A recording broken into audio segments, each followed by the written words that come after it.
hardships and the eternal beauties of his experiences. Dear Society by the Cloudwalker is available from Amazon.com and all major bookstores. UPI reports average household incomes in the United States climbed for the third straight year in 2017, and poverty rates declined, according to new data on Wednesday from the U.S. Census Bureau. The 74-page report titled Income and Poverty in the United States said the median U.S. household income was $61,372 last year, up nearly 2% from 2016. While significant, the increase in household income made larger jumps in both 2015 and 2016. The Census Bureau also detailed a 0.4% decline in the poverty rate to 12.3%. The Bureau of Labor Statistics reported this month the unemployment rate remained historically low at 3.9%, its lowest level since the year 2000. The census figures also showed that nearly 2.3 million more Americans bought health insurance under the Affordable Care Act from 2016 to 2017 for a total of nearly 295 million people. Still, an estimated 28.5 million people went without any coverage last year, a slight increase over 2016. In 2010, before the Affordable Care Act became available, 16.3% of the U.S. population had no health insurance coverage. Now that figure's at 8.8%, meaning about 91% of all Americans had coverage for all or part of 2017, according to the Census Bureau. Wednesday's report also said the effects of the Republican-led tax overhaul last year should benefit the average taxpayer, who could save about $2,000.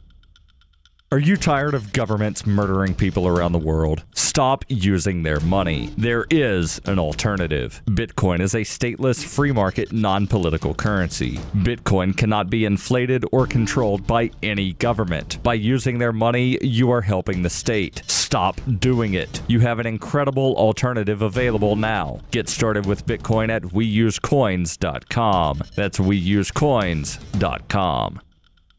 Reuters reports the Food and Drug Administration is considering a ban on flavored e-cigarettes from Juul Labs and other companies as it grapples with an epidemic of youth e-cigarette use that threatens to create a new generation of nicotine addicts. In a speech at FDA headquarters, Commissioner Scott Gottlieb said the agency would also revisit a policy that extended the dates for some manufacturers of flavored e-cigarettes to get FDA approval before selling their products. That could lead to the removal of some major flavored e-cigarette brands, including the popular products made by Juul, if they do not address the issue to the agency's satisfaction. Gottlieb said, "We see clear signs that youth use of electronic cigarettes has reached an epidemic proportion." The FDA said more than 2 million middle school and high school students used e-cigarettes in 2017. The FDA is giving the 5 top-selling e-cigarette brands, Juul, Vuse, Mark 10 XL, Blue, and Logic, 60 days to provide plans for how they will mitigate sales to minors. Investors in Juul's competitors appear to welcome the FDA announcement. Gottlieb announced a number of steps the agency plans to take as part of a broader crackdown on the sale and marketing of e-cigarettes to minors. Juul Labs said it would work with the FDA and is committed to preventing underage use of its products.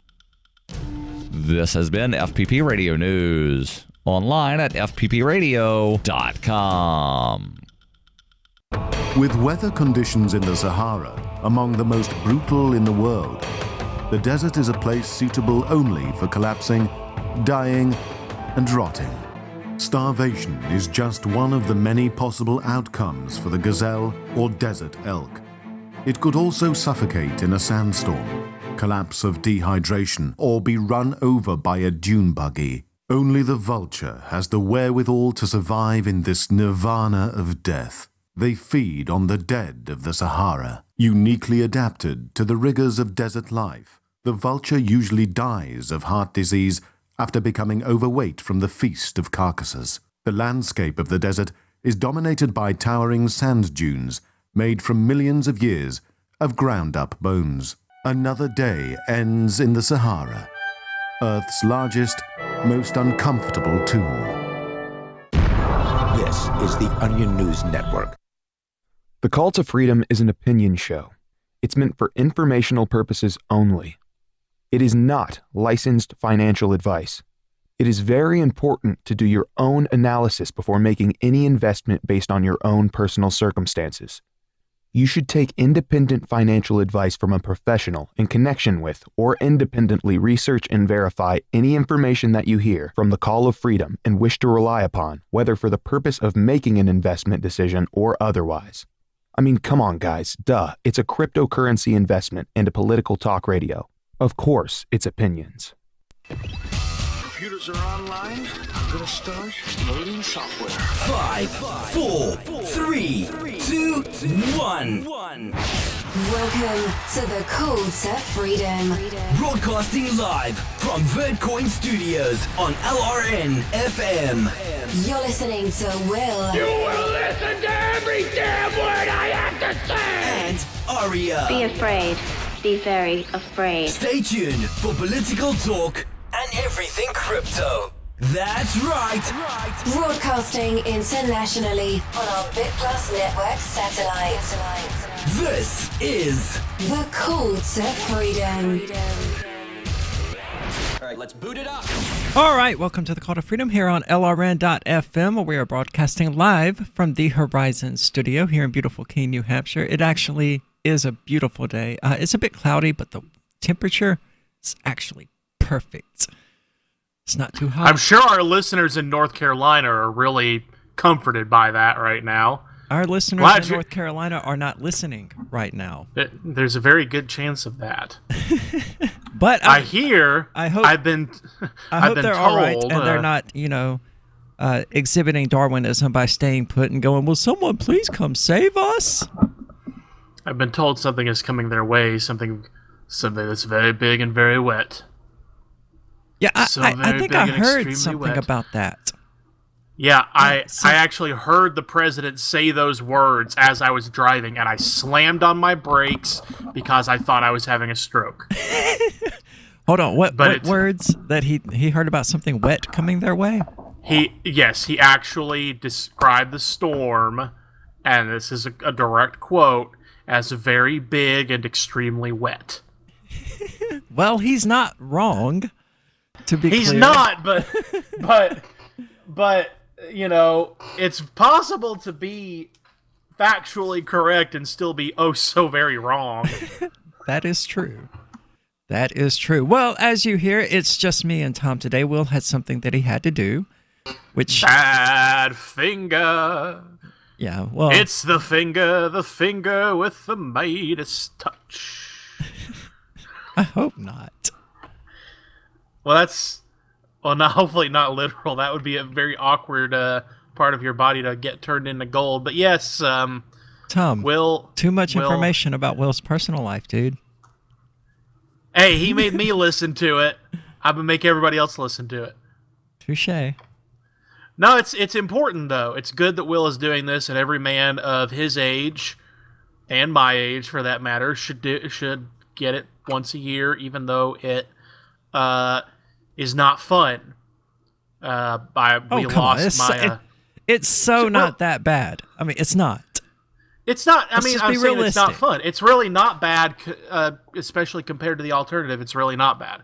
And my grandfather and grandmother on two different sides of my family both succumbed to different forms of colon cancer. So it's kind of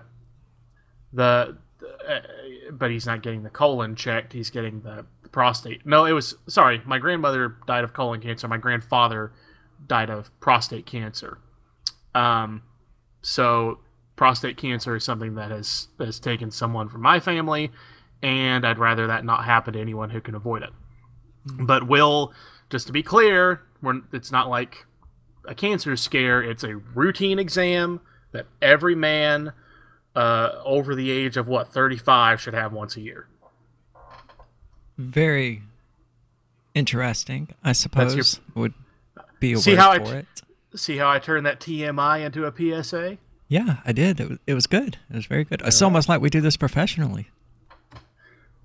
Really? I thought professionals got paid. I thought they did too, but apparently... The Eagle Times... Look, this other job that I started at this past Saturday got me a check in the mail today. It arrived today. I've been writing for the Eagle Times since July. They still have not paid me. It's now mid-September. They're 2 months late in paying me. But this company that I started with 5 days ago has already paid me. Borrow some money? I wish they paid me that well. I'm just kidding. You don't want to loan me money. My credit's awful. That's how it goes. But anyway, we're going to continue a bit of a conversation that we were having yesterday, now that we have Tom with us. Apparently, many practicing Christians agree with Marxism. Uh-oh. They identify as Christians, you know, in the same way that I identify as female, attend church at least once a month, and say their faith is very important in their lives. The Barna Group calls them practicing Christians. But according to a new report by Barna and Summit Ministries, in addition to their Christian beliefs, many practicing Christians have embraced beliefs from other ideologies. 61% agree with ideas rooted in new spirituality. 54% resonate with postmodernist views. 36% accept ideas associated with Marxism. And 29% believe ideas based on secularism. Now, nearly 1 in 3 practicing Christians strongly agree that if you do good, you will receive good, and if you do bad, you will receive bad. In other words, they believe in karma. In other words, not the Bible. In other words, they skipped Job in Sunday school. Yeah. You know, I am a bit concerned by how karma as a belief has just infected everything. Karma is crap, people. It does not exist. It is not real. Do you seriously believe that we have karma in a world where Donald Trump is still president, where Barack Obama is going to die an old man rich in his bed after killing so many people, where George W. Bush and Dick Cheney and all of these other mass murderers are doing just freaking fine, where John McCain died an old man after personally murdering people? Do you seriously believe there is such a force in this universe called karma with all of that going on? And if you claim to be a Christian and you then say you believe in karma, you have skipped an awful lot of what your God has said. My God has said. The God you say is your God has said. Well, I think this is a lot of the current perversion of Christianity that we see ongoing, especially here in America, where actual Christianity has been kind of removed from the equation, and they're just kind of calling whatever they happen to believe, whatever they want to believe, and whatever they do believe as Christianity, regardless of what the Bible actually says. Have you observed that? Oh, heck yes. Oh, heck yes. And it's a major infection within the church. You know, we told people we were going to talk more about Marxism. If there's more to the article, I want to hear what they're defining as Marxism. But the other stuff, much more to it. The other stuff concerns me more than the Marxism. Well, I mean, Marxism should concern you because Marxism is atheistic. I mean, by design. It wants to destroy God and create the state as the new God. Or create the society as the new God, depending on how deep into the self-confusing rabbit hole you want to go. Yeah, see, I'm not even that in tune with Marxism, but before you even get to, you know, socio-political stuff, when you start talking about New Age ideology, that is stuff that was, first of all, created directly in opposition to the Word of God. It was created specifically to rebuff central tenets of Christianity. And if you try to espouse that along with Christianity, you run into innumerable conflicts that you just can't resolve. That's right. We'll be back. We're going to discuss other loads of crap that people commonly believe, such as astrology, tarot cards, and other crap like that. So stay tuned here on The Call to Freedom. Cell 411 is a free app for Android and iOS that replaces government-controlled 911. Cell 411 allows you to preset a group of friends or private organizations to show up at any emergency. Cell 411 is a nightmare for the state because it proves their so-called services aren't needed. Cell 411 has had thousands of installs, and of course it's covered by the BIPCOT no government license. Cell 411 because your friends won't shoot you when you're in trouble. Without the government, who would build the emergency services? You and Cell 411. Get it today at getcell411.com. Catch the Call to Freedom at its new time, weekdays from 4 to 7 p.m. The Call to Freedom is the only live drive-home call-in show in the U.S. with a segment devoted to cryptocurrencies. Crypto Hour, brought to you by Helium.com, live from Vertcoin Studios in New Hampshire. Learn about what makes cryptocurrencies so great and why you should care about them. Updates on new coins and ICOs, and warnings of scams. Plus, hear from traders, whales, developers, and big names in the crypto world. You can also win crypto coins or tokens every episode. Just listen for the faucet sound and be the 5th caller to get free Dash, Litecoin, Vertcoin, Verge, or other cryptocurrencies. The Call to Freedom with Will and Aria, featuring Crypto Hour. Broadcast internationally through our BitPlus network satellite. Weekdays from 4 to 7 p.m. on LRN FM. LRN.FM is proud to announce our official listening apps for Android and iOS devices. Now you can easily tune into our streams anywhere, anytime on your smartphone or tablet. Just visit apps.lrn.fm or search for LRN.FM in the Android or Apple app stores. Please download, rate us 5 stars, then share the link on your social media and let your friends and family know how you're listening to LRN.FM. Download it now, free at apps.lrn.fm. We've all heard about blockchain assets like Dogecoin, Ether, and Ripple. Bitcoin isn't the only player in the blockchain game any longer. And for those of us wondering how to get our hands on these digital assets, finally, there's a solution. Shapeshift.io allows you to buy and sell between your digital assets and Bitcoin instantly between your own digital wallets. I've used it with ease. Shapeshift.io. There's no account or email address needed. You send them the crypto you want to sell. They send back the crypto you want to buy. It's that easy. Shapeshift.io. There are lots of ways to listen to Free Talk Live. Our podcast has been around since podcasts began, and now the FTL feed is loaded with content besides our full show archives. Did you know that we make it easy for you to customize your podcast subscriptions? We have different feeds, one that includes only our full shows, one with just the Daily Digest, and one with just the Edgington Post. You decide what you listen to. It's quick and easy to customize your feeds at feeds.freetalklive.com. That's feeds.freetalklive.com. Is spreading the message of liberty, cryptocurrency, and peace around the globe worth $2 per month to you? As you may already know, in addition to our internet feed, LRN.FM broadcasts on free-to-air satellite across North and Central America, as well as Sub-Saharan Africa. And we've been available on satellite for free 24/7 since 2010. The LRN.FM free-to-air satellite signal is reaching some of the most oppressive regimes in the world, and there's no doubt our ideas are making an impact. You can learn more about the channel's impact by watching the 3-minute video at fund.lrn.fm. If you'd like to help free minds globally with our ideas of liberty, cryptocurrency, and peace, you can donate as little as $2 per month via fund.lrn.fm. You can help us continue and expand our satellite broadcast to multiple continents. Visit fund.lrn.fm today, and thank you for your help. Don't forget to share the link on social media. That's fund.lrn.fm.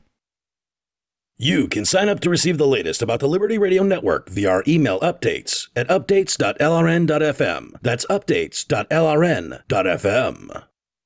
You are listening to the Call to Freedom on LRN.fm. Unasikiliza wito wa uhuru katika LRN.fm.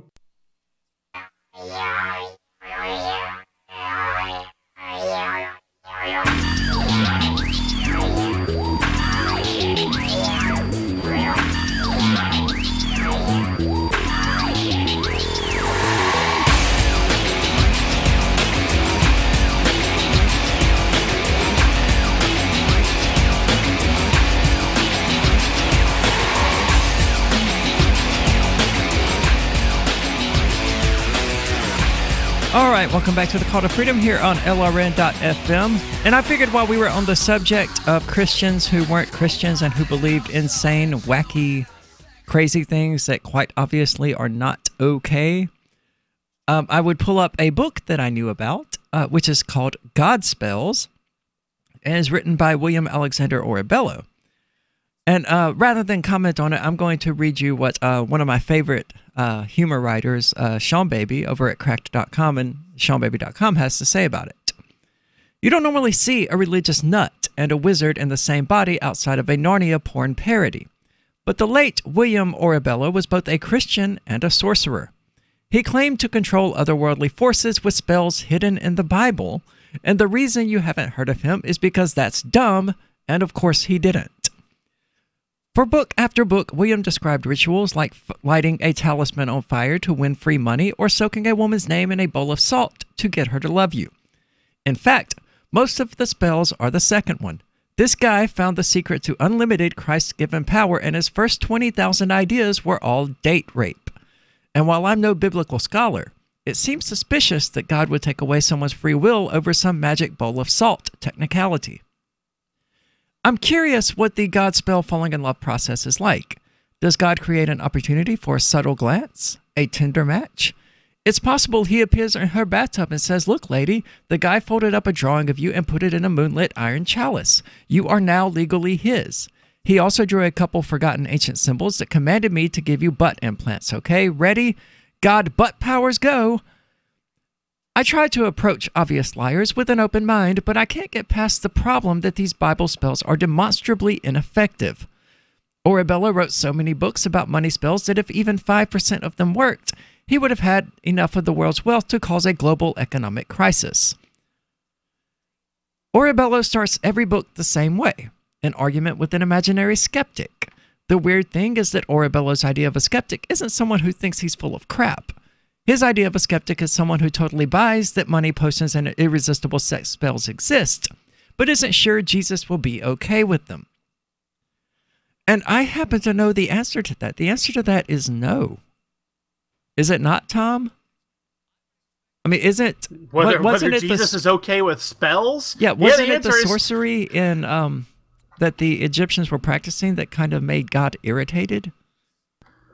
The slavery of his own people, the sorcery, all that sort of thing. But we have other... as soon as I read this, I went to Acts 8, where Peter confronts this guy, Simon the sorcerer, who was going around practicing magic, and basically rebukes him in the name of the Holy Spirit, and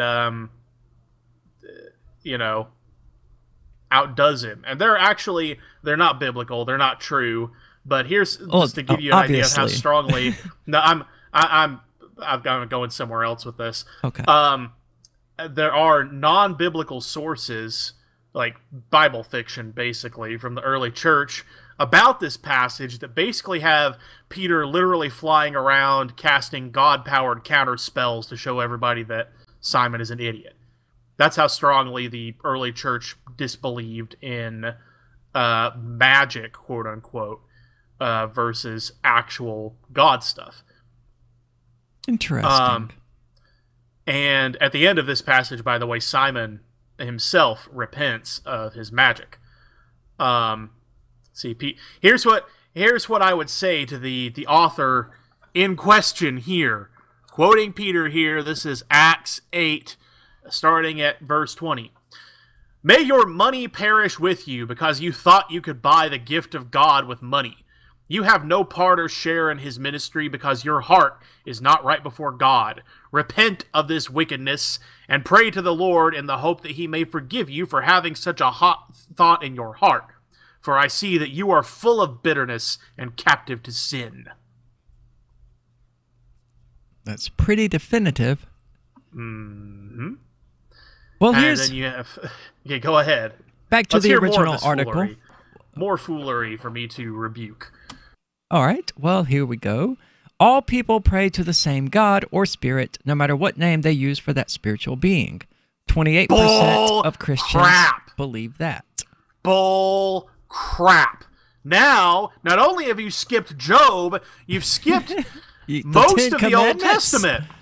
In fact, here's a tidbit for you. The Old Testament doesn't necessarily say that the old quote-unquote deities people were worshiping were not real. It says they were demons. It says they were sent by the devil to screw with people. People in the old Middle East, and Will's actually talked about this before. I wanted to jump in, but he was waxing poetic, and I didn't want to interrupt at the time. But the Old Testament talks about how before the Abrahamic covenant, there was all sorts of pagan worship going on in the Middle East. People committing human sacrifices to these deities, and prophets like Elijah came along to show that they were full of crap. Their deities were fake, and they were killing babies for nothing. So when you say, "Oh, all gods are the same," no. Not in Christianity. In Christianity, there's one real one, and there are, in fact, a lot of fake ones. And if you're conflating the two, then you are literally conflating God with mammon. And you're going to pay for that one. Well, here's something else for you. 27% of Christians, this one's probably going to be more complicated for you to dive into, 27% of practicing Christians, as they're calling themselves apparently, believe that meaning and purpose come from becoming one with all that is. Oh, God. You can't even, reconcile that with biblical truth because it's just New Age BS that somebody made up because it sounded nice on a bumper sticker. I mean... Yeah, it's not possible to become one with all that is. And why would you want to? There's a lot of stuff in the world you don't want to be one with. You want to be one with poop? No, you don't want to be one with poop. But poop is a thing in the world, and if you want to become one with all that is, you're going to become one with poop. That's not a thing that you should be doing. Well, on the subject of Marxism, 11% of practicing Christians say that private property encourages greed and envy. Okay, that is kind of biblical. Is it? Yeah. We can talk about that more when we get back from the break, but they don't mean it in the same way that modern socialism lights do. There's a deeper meaning to that, and it doesn't mean you have to give up all your possessions. It just means you've got to have perspective. Very cool. Well, we'll get back into that and allow Tom to elaborate on the differences between that and Marxism when we get back here on the Call to Freedom here in a few minutes.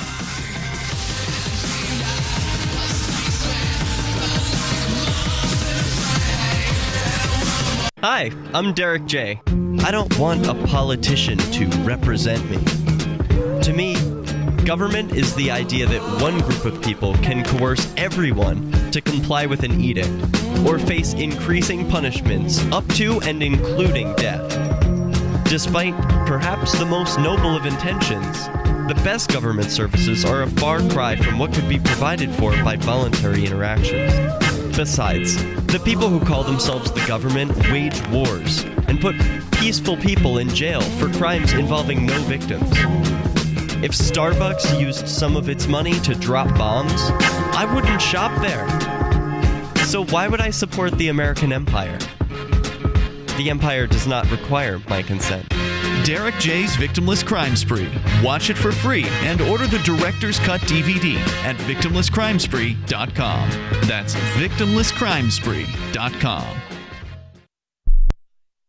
When you hear the word lobbyist, you probably think about greedy corporations, but not all lobbyists are the same. Some are fighting for the freedoms you hold dear. Liberty Lobby LLC is doing just that in New Hampshire, working hard to represent you, not some special interest group. You can help by going to libertylobby.info, where your contribution will give us the tools we need to ensure that your voice is heard. Visit libertylobby.info today to find out more.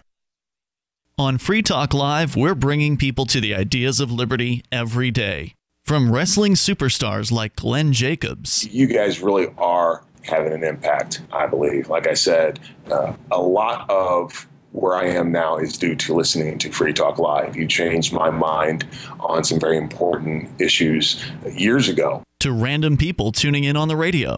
I was kind of stuck in the left-right paradigm. I heard your show by chance on a Saturday night. From there, I went on, joined the Free State Project, and become an amplifier. So, I mean, that's really the reason why I amp is because I know that if it wasn't for you guys being on as many stations as you are, I never would have found the ideas of liberty. Your amp will directly change more lives by getting Free Talk Live in front of people looking for talk radio online and on the air. When you AMP Free Talk Live, you get perks like access to the AMP-only Facebook group and AMP podcast. Visit amp.freetalklive.com. LRN.FM now has a Discord. Discord is a free text and voice chat platform, and we now have our own server with a bunch of channels at discord.lrn.fm. You can join other listeners as they chat about various things during our live shows, or anytime, day or night. Discord software is available cross-platform, so you can have it on whatever device you want and take your chats anywhere. Join our Discord at discord.lrn.fm. That's discord.lrn.fm. The Free State Project has reached its goal of 20,000 liberty lovers who've pledged to move to New Hampshire and get active to achieve liberty in our lifetime. Perhaps you're trying to figure out what part of New Hampshire should be your destination. If so, consider Keene. You'll find more than 150 reasons to move to Keene at move.freekeene.com. Keene is famous for its historic, publicity-generating activism, as well as being the liberty media capital of the world. It's home to freekeene.com, New Hampshire's destination for liberty activism, news, and opinion. For years, we've been compiling over 150 reasons to move to Keene at move.freekeene.com, where you'll learn about some of what's happening here and what makes Keene a great place to live. If you love liberty, you'll probably enjoy anywhere you end up in the Shire. But do your due diligence first. Please visit move.freekeene.com for the full list of over 150 reasons to move to Keene. That's move.freekeene.com. What's up next? Visit the Liberty Radio Network program guide to find out at shows.lrn.fm. That's shows.lrn.fm. You are listening to The Call to Freedom live on LRN.FM. تستمعون إلى نداء للحرية مباشرة على LRN.FM.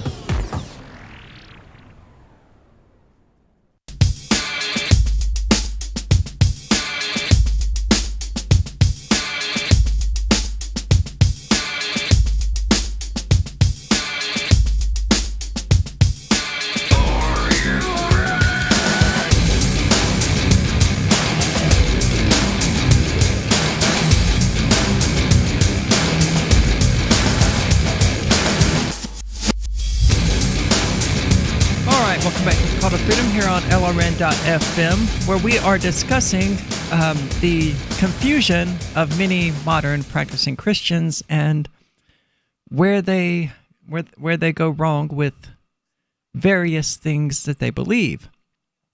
And apparently one of the things that they believe is that private property encourages greed and envy. And Tom says that, biblically speaking, that's true, but it's being, I suppose, misapplied. Right. Because that's not saying that you need to fix private property. It's saying you need to fix envy.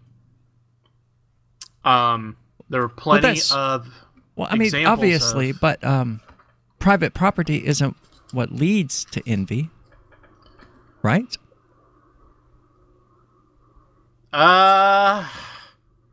Ultimately, what you'd say is that any bad feelings, any inappropriate emotions come from within the human heart. I mean, that's what Christianity would ultimately say. All have sinned and fall short of the glory of God. So I guess you're right on that front. But the way the question is phrased, I can still see even people who otherwise believe biblical truth saying they agree with the proposition. But that's like a lot of other Marxist propositions that they sound real good until you start to hear what they want to do about it, which is not good. Abolishing private property would not do away with envy. We've seen that in societies that have tried it. All that happens is the envious people take over the government and start taking away everyone else's property. And then they become the rich people, and people become envious of them. And the cycle starts over again. That's what happened, over and over again in various Latin American countries that went through populist revolution after populist revolution after populist revolution. But it is true. The Bible tells Christians, don't store up your treasures on earth, store them up in heaven. Don't get too attached to your material things because you can't take them with you. Be willing to give away your material stuff. You want to talk about places where people get socialism confused with Christianity? The Christian concept of charity doesn't involve someone putting a gun to your head and making you do it.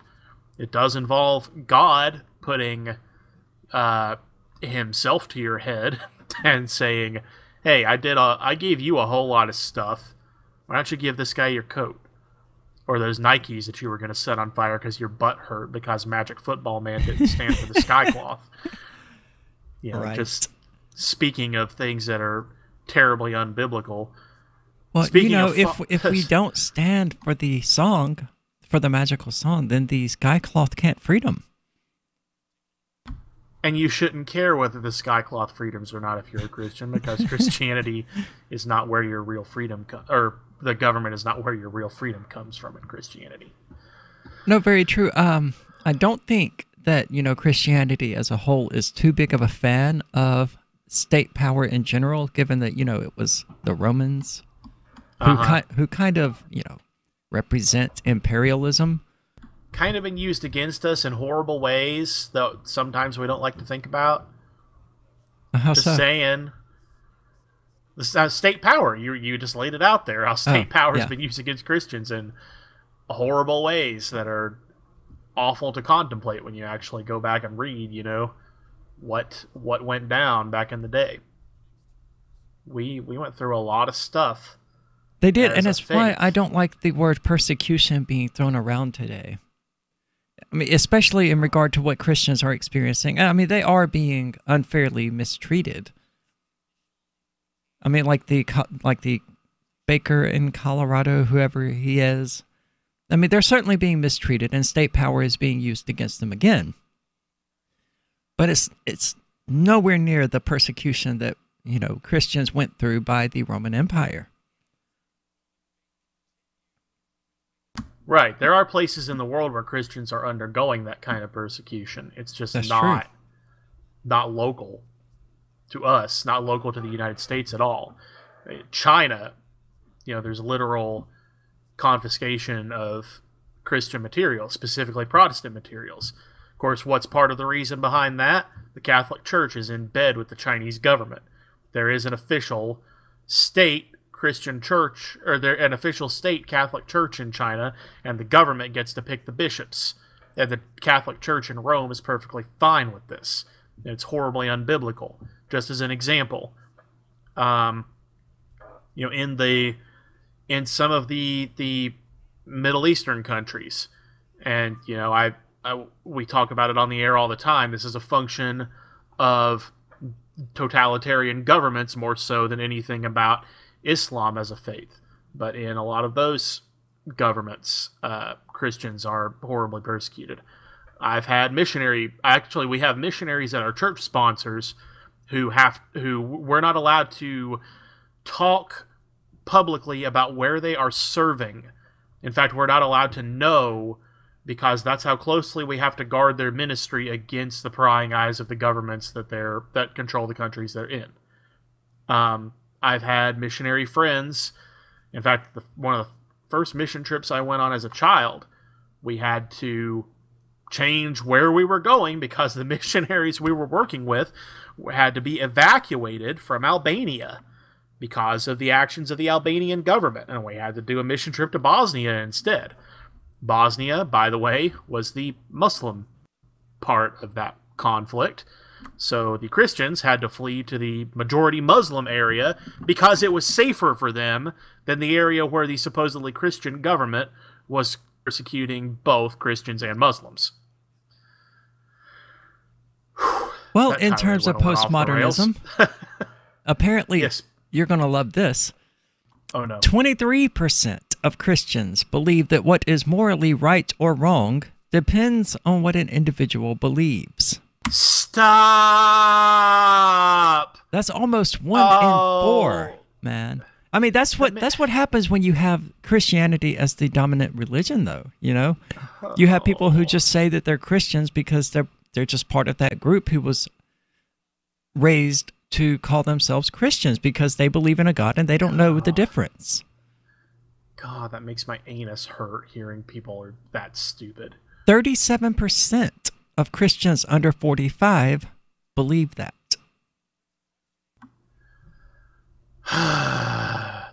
See, and that's when I say that there are things that bother me in this much more so than the quote-unquote reference to Marxism.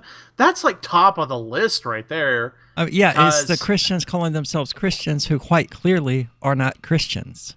Who quite clearly, like, objective morality is so central to the very ideas that we have as a religion, as a faith. The idea that God sets the rules and not man. And only a deity could provide us with objective morality, you know? And that's the atheist saying that, guys. Yeah, and even then it would only be objective by fiat, but it would still be objective from our point of view by any measure, because they were given to us by the freaking creator of the universe. So, no. The freaking creator of the universe. What is morally right or wrong, if you're a Christian, depends on what God has said is morally right or wrong. Your own personal beliefs about it, be damned. Probably literally. Daggone. Well, we'll get back to this article here in a few minutes. There are a few other gold nuggets that I'm sure Tom would like to dig into. Poop because they're just is more like it. Yeah, that's true. But more lunacy from quote-unquote modern Christians when we get back here in a few minutes.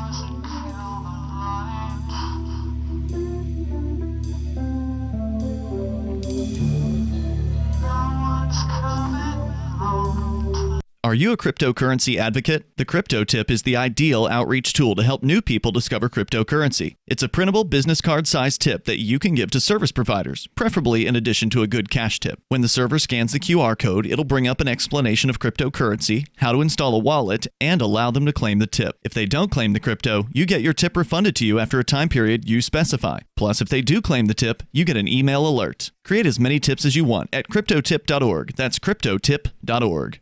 This is Michael Dean from the Freedom Fiends. I've run websites since 1996 and have used over a dozen web hosts in that time. AgristHosting.com is the only one that hasn't broken my heart.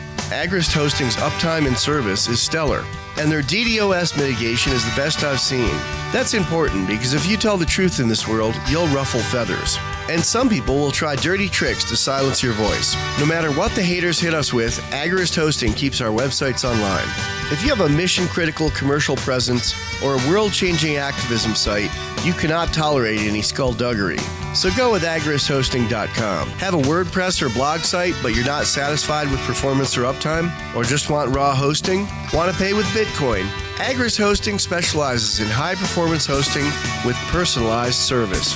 Go to AgristHosting.com and click on the button that says Get Hosted.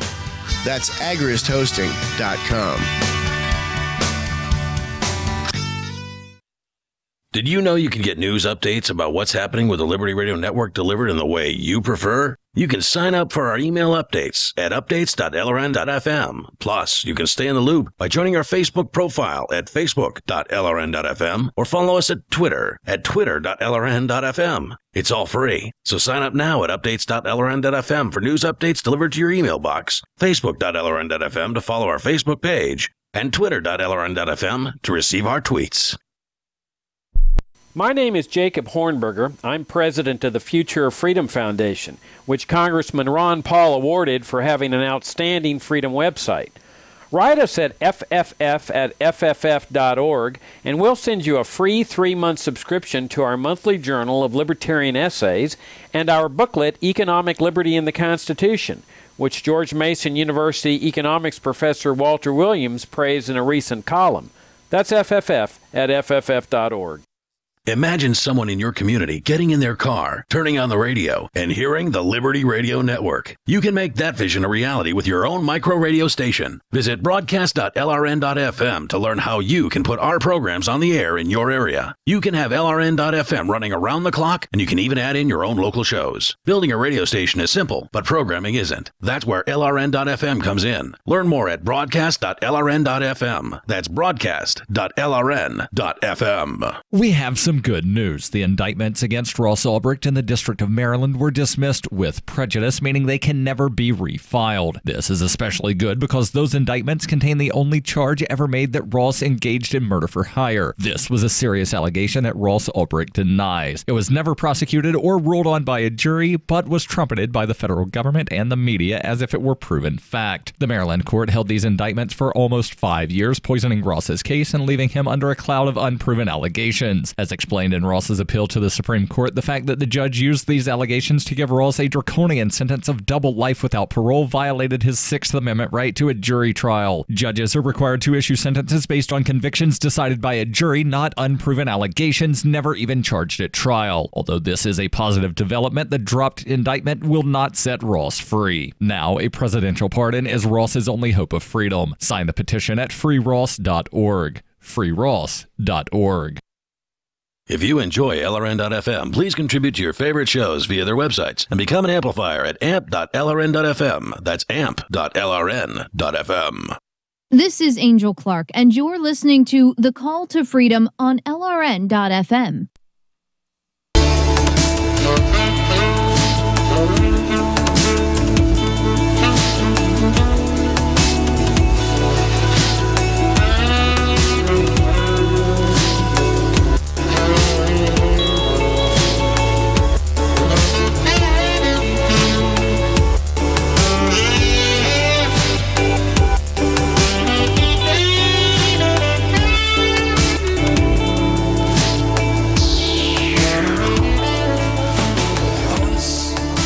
Welcome back to the Call to Freedom here on LRN.FM, where we are discussing modern Christianity. But as I was looking through this collection of data points during the break, Tom, something has leapt out to me.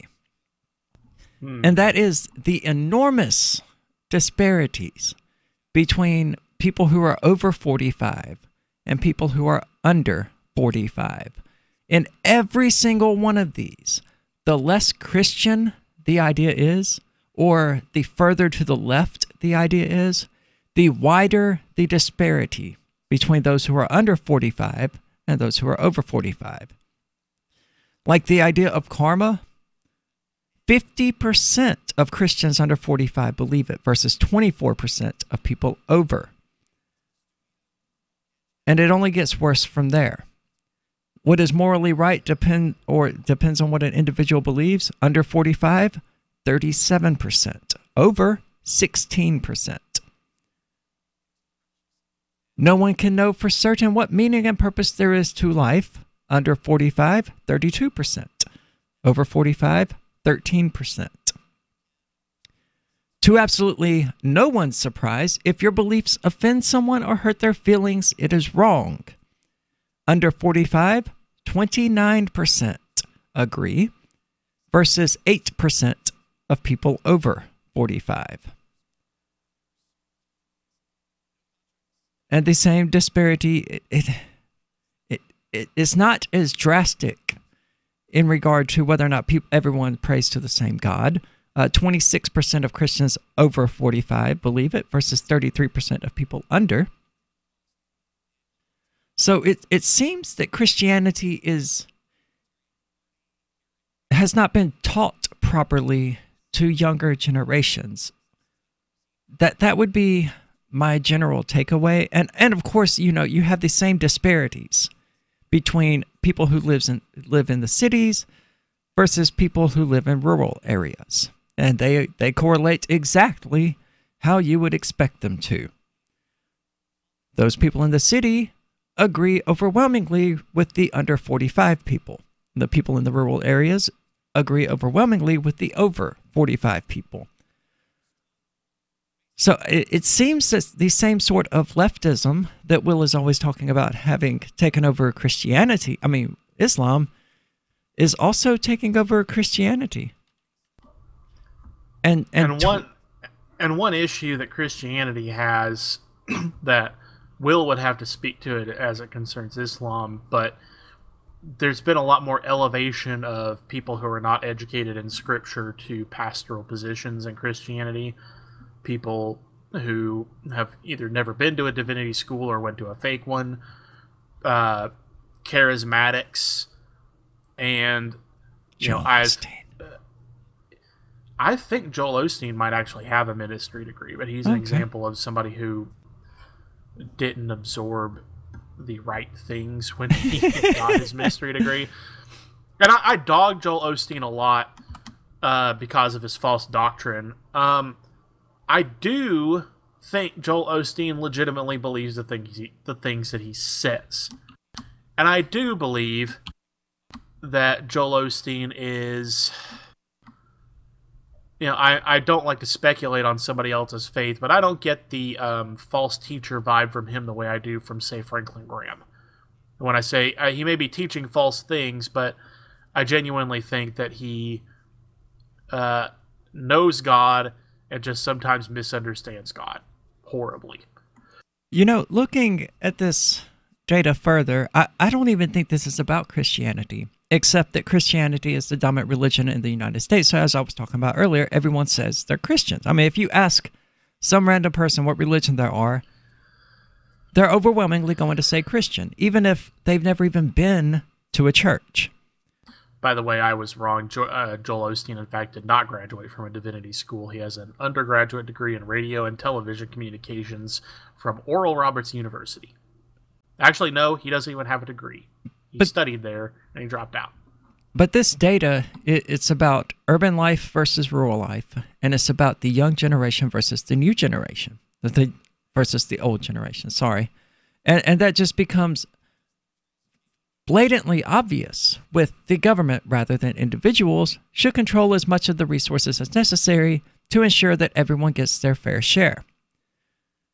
30% of people under 45 agree, versus 12% of people over 45.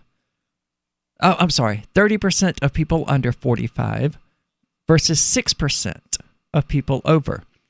And it's no surprise at all that 6% of Christians in rural areas agree with the statement versus 27% of Christians in city areas. So what we're really dealing with here is urbanization versus ruralization, and the overwhelming leaning of younger generations toward socialism and communism and leftism and atheism masquerading as Christianity. Or selfism masquerading as Christianity. Yeah, that's probably more accurate, because you couldn't expect Christianity to be immune from the same diseases that infect the rest of society. When I say Christianity, I mean Christendom. I mean the people, not the faith. The faith hasn't changed, but the people have. I want to know now. I would like to see, personally, these same polls having been done in the 60s. Because I bet you would find the same age split then, even though you would find the same people were in the young crowd back then and were more socialistic and more trusting of the government, that now are less socialistic and less trusting of the government. However, that's why I say the economic stuff doesn't bother me as much. There's obviously significant conflict between the central tenets of Marxism and the central tenets of what Christ had to say. Yeah, all of that aside, I want to know who looked at this data and said, oh, Christianity has clearly been affected by Marxism, instead of looking at this data and go, oh, crap, cities and young people have been infected with Marxism and New Age crap. Well, because that's what the data says.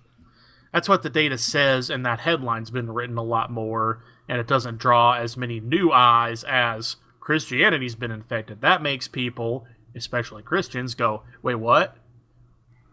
So, but I mean, it's Barna, trends, but it's from Christianity Today, and the report is by Barna and Summit Ministries. I mean, yeah, they collected the data, but the data doesn't in any way suggest what they think it does. I mean, sure it does. It does. It just not to the... You've identified the alternate explanations for what the data says. The data clearly says Christianity's been affected similarly to how the rest of society's been affected. American Christianity has. But as you've identified, a lot of that is generational and societal, but what it says and what's meaningful to me is that Christendom is not sufficiently focused on Christ and on Christ's message to be isolated from the same sorts of diseases that infect the rest of society, and that is a more central problem than any one ideology. The fact that we, as you have identified, a person not even within the church, we're not teaching Christians Christianity, and therefore when something not Christian comes along, they fall for it at similar rates to everyone else. That's a problem. That's a problem of not raising our youth the right way. And it's a problem Will has identified in Islam, and this is, we don't talk about it as much on the show, but it's just as prevalent in Christianity. And Tom, what is that clicking, dude? I have no idea. I don't either, but it was like every few words there was some kind of clicking. Oh, that's not even clicking. That's just me shuffling cards. Oh. That's a nervous habit. Sorry. But I mean, it's alarming to me that most of the spread, I mean, the average on all of these is like 10%, 13%, 20%. But when you look further at the numbers, it's clearly the under 45s who are distorting it that way. Like this one, a belief has to be proven by science to know it is true. 3% of people over 45 agree with that versus 25% of people under. Oh, yeah, under.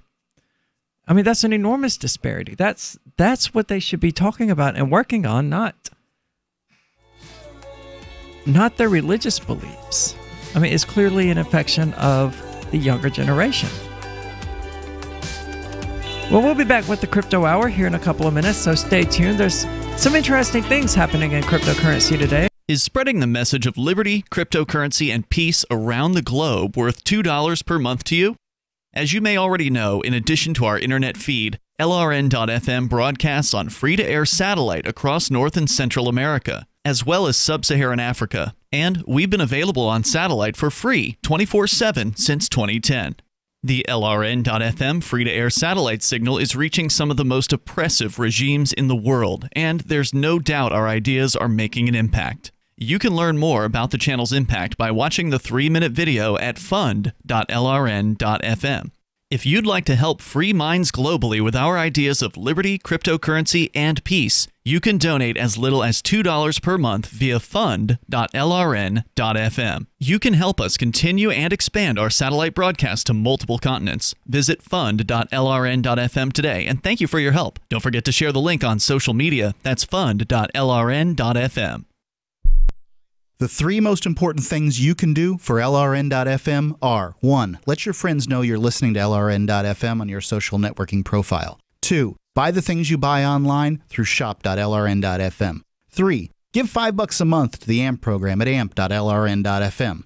It's my firm belief that the AMP program is the best use of your charitable dollar among liberty-oriented groups. Support all your favorite organizations, but make sure you give $5 a month to the AMP program at amp.lrn.fm. Radio is the most personal of mediums. I exist right now in your head. If you listen to Free Talk Live regularly, you know me. Free Talk Live is on more than 160 radio stations around the U.S. and has been downloaded on every continent around the world. Hundreds of thousands of listeners with ad packages from $600 a month to $6,000 a month. Imagine what we can do for your business, project, website, or idea. Email me, mark@freetalklive.com. More of the Call to Freedom is coming up next, live after the news on the Liberty Radio Network at LRN.FM. From Keene in the Shire, the Liberty Media capital of the world, this is Daryl W. Perry, host of FPP Radio News for Thursday, September 13th, 2018. Silver is trading at $14.29 per ounce. Gold is valued at $1,210 per ounce. Zen is trading at $16, and the average price of Bitcoin is $6,457. Antiwar.com reports on Wednesday, Secretary of State Mike Pompeo announced that he had sent a certification to Congress affirming that the Saudi government is taking demonstrable action to reduce civilian casualties in Yemen. This certification allows U.S. military aid to continue to flow to the Saudis. In reality, there is no sign of any concrete changes in Saudi policy, and the civilian death toll is as high as ever. What Pompeo has done is allow the administration to circumvent congressional efforts to limit U.S. involvement in the Saudi war. In the 2019 2016 National Defense Authorization Act, Congress called a halt to U.S. funding of the Saudi-led coalition, demanding major changes to reduce civilian casualties and saying no aid could flow until such time as it was certified that the changes were made. Instead of actually doing that, Pompeo is signing paperwork now, ensuring that the U.S. aid shipments won't stop for even a moment. This does, however, ignore congressional intentions and is likely to fuel more efforts to try to scale back the war going forward. Born into a devastating world and raised among the crowd, the Cloudwalker assumes a new identity and begins the unrelenting quest for truth. In this epic journey, he discovers dark secrets about aspects of his previous life that he once trusted. Through the Journal of the Cloudwalker, he shares both the traumatic hardships and the eternal beauties of his experiences. Dear Society by the Cloudwalker is available from Amazon.com and all major bookstores.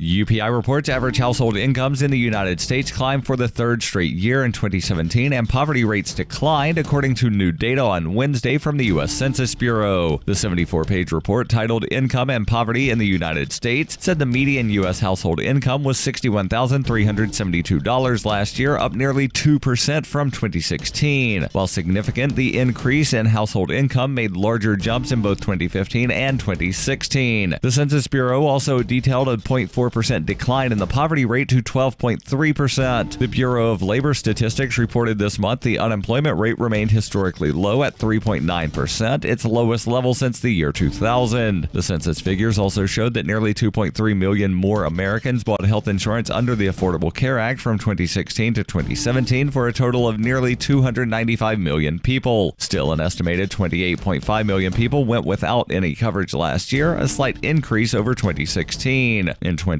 before the Affordable Care Act became available, 16.3% of the U.S. population had no health insurance coverage. Now that figure's at 8.8%, meaning about 91% of all Americans had coverage for all or part of 2017, according to the Census Bureau. Wednesday's report also said the effects of the Republican-led tax overhaul last year should benefit the average taxpayer, who could save about $2,000. Are you tired of governments murdering people around the world? Stop using their money. There is an alternative. Bitcoin is a stateless, free market, non-political currency. Bitcoin cannot be inflated or controlled by any government. By using their money, you are helping the state. Stop doing it. You have an incredible alternative available now. Get started with Bitcoin at WeUseCoins.com. That's WeUseCoins.com. Reuters reports the Food and Drug Administration is considering a ban on flavored e-cigarettes from Juul Labs and other companies as it grapples with an epidemic of youth e-cigarette use that threatens to create a new generation of nicotine addicts. In a speech at FDA headquarters, Commissioner Scott Gottlieb said the agency would also revisit a policy that extended the dates for some manufacturers of flavored e-cigarettes to get FDA approval before selling their products. That could lead to the removal of some major flavored e-cigarette brands, including the popular products made by Juul, if they do not address the issue to the agency's satisfaction. Gottlieb said, "We see clear signs that youth use of electronic cigarettes has reached an epidemic proportion." The FDA said more than 2 million middle school and high school students used e-cigarettes in 2017. The FDA is giving the 5 top-selling e-cigarette brands, Juul, Vuse, Mark 10 XL, Blue, and Logic, 60 days to provide plans for how they will mitigate sales to minors. Investors in Juul's competitors appear to welcome the FDA announcement. Gottlieb announced a number of steps the agency plans to take as part of a broader crackdown on the sale and marketing of e-cigarettes to minors. Juul Labs said it would work with the FDA and is committed to preventing underage use of its products. This has been FPP Radio News. Online at fppradio.com. As Sao Paulo struggled to dig out after last week's devastating earthquake, I'm just praying and helping. One group was left with no one to care for them. There is nowhere for these homeless dogs to go. There is no food to give them. There is no clean water. These dogs are going to starve to death. I have to do the humane thing. I have to put these dogs down. O'Brady Shaw is the only journalist compassionate enough to do what has to be done. Put down 50 or 60 dogs today. I didn't want to. Let me help you! But their fate would have been much worse if I hadn't done it. It's better this way. O'Brady Shaw goes where other reporters won't and does the jobs other reporters can't. I'm so sorry. Gut Check with O'Brady Shaw. Live from Sao Paulo. Tomorrow night, only on the Onion News Network. The Call to Freedom is an opinion show. It's meant for informational purposes only. It is not licensed financial advice. It is very important to do your own analysis before making any investment based on your own personal circumstances. You should take independent financial advice from a professional in connection with or independently research and verify any information that you hear from the Call of Freedom and wish to rely upon, whether for the purpose of making an investment decision or otherwise. I mean, come on, guys. Duh. It's a cryptocurrency investment and a political talk radio. Of course, it's opinions.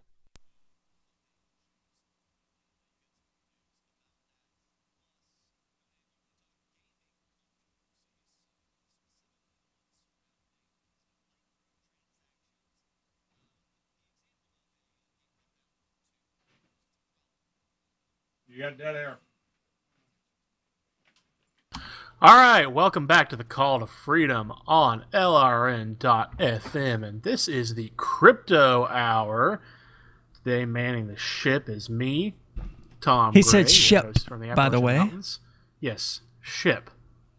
I hope it's still a ship and not the other thing.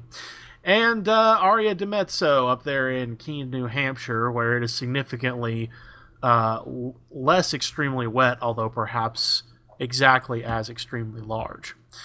So, today in the crypto news, what do we got, Aria? Is tiny, dude. Well, you brought us an interesting story. I assumed you would want to discuss it. Yeah, it's more of an analysis.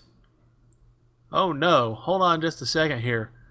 I have to confirm for Bloomberg that I'm not a robot because I'm using a VPN. Click. Gotta love it. Recaptcha. I am not a robot. Now let's see if it lets me read the story on my radio show, which is probably also a violation of their terms of service if you actually get into it. They will be okay. The title, Crypto's 80% plunge is now worse than the dot-com crash. The sell-off is now deeper than the early 2000s rout in tech stocks. Ethereum leads losses on Wednesday, extending a brutal September. The great crypto crash of 2018 looks more and more like one for the record books. As virtual currencies plumbed new depths on Wednesday, the MVIS Crypto Compared Digital Assets 10 Index, you ever heard of that, Aria? I have not. Me neither. Extended its collapse from a January high to 80%. The tumble has now surpassed the NASDAQ Composite Index's 78% peak-to-trough decline after the dot-com bubble burst in 2000.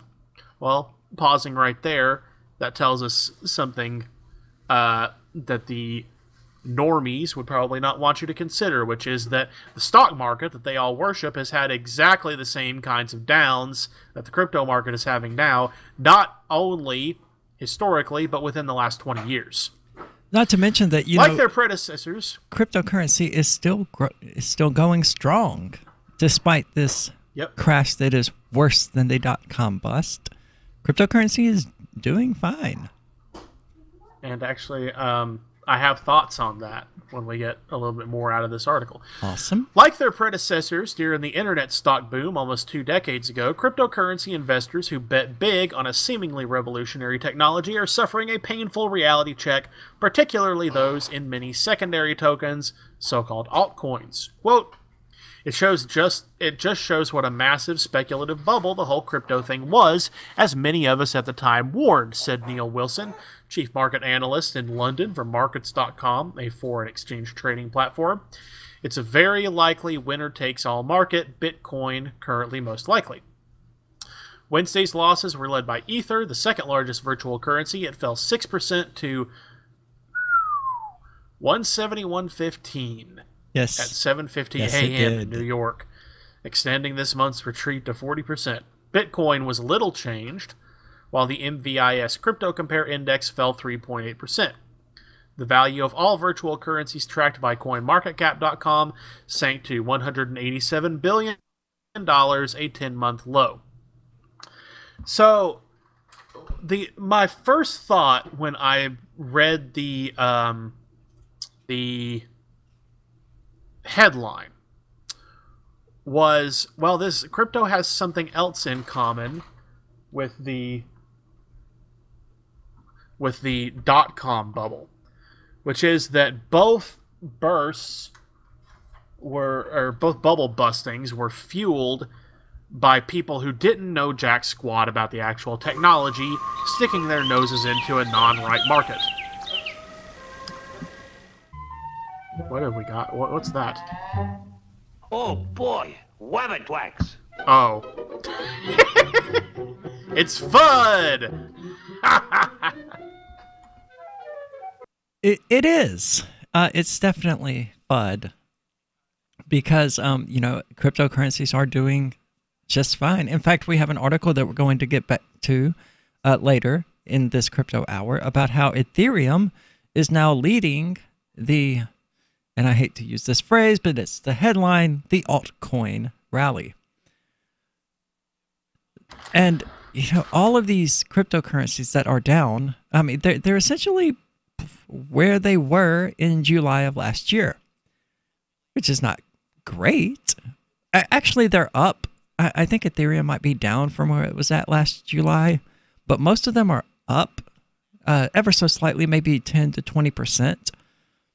I mean, who is going to characterize a 10% to 20% yearly gain as the crashing of a bubble, the death of Ethereum and quote unquote altcoins?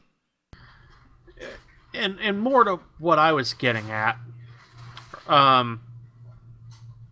it's if people had completely given up on .coms, period, or on the technology, period, on websites, period, when the speculative market crashed, where would we be today? And how stupid do people who did that look now?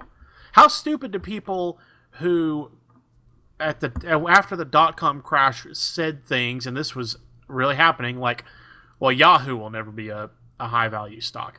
This Amazon crap is not going anywhere. Google, who cares?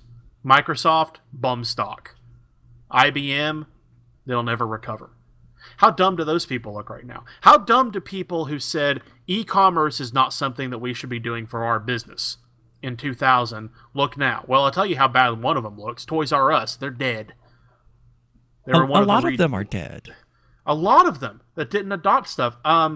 Heck, look at some of the tech companies, or some of the tech sales companies that didn't get into web early enough and that staked everything on physical location. I mean, when was the last time you Ring saw used to Circuit exist. City? When was the last time you saw a company who used Token Ring as their network moving forward in today's current ecosystem? And when you look at the company, even the big companies that got behind in e-commerce, it hurt them globally because they got scared off by the burst of a stock bubble, an investment bubble that was started by people who didn't understand what they were investing in and were trying to make a quick buck. And that's what's going on with cryptocurrency right now. Last year, there was a significant uptick because there was an uptick in adoption. And a bunch of people who didn't understand crypto started to try to be crypto experts and jumped on the trade. And guess what? When normal market cycles hit, those people jumped off the train and took it all the way off the tracks. But that doesn't mean anything for the long-term health of the technology or the long-term usefulness of the technology or the long-term prospects, especially of the blue-chip coins, but even of some of the altcoins. Just like there were tons and tons of .coms that took the place of those failed .coms that were totally reliant on investor money, there will continue to be altcoins that take the place of these failing altcoins that got too drunk on the FUD.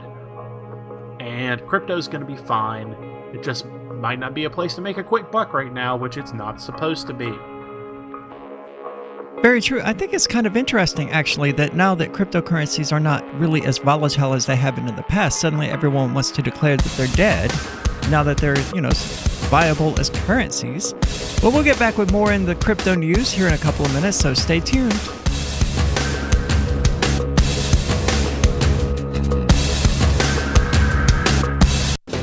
This Your Family Today tip is brought to you by Boost Kid Essentials Nutritionally Complete Drink, providing your picky eater with essential nutrition and great taste in one drink. Visit us at kidessentials.com.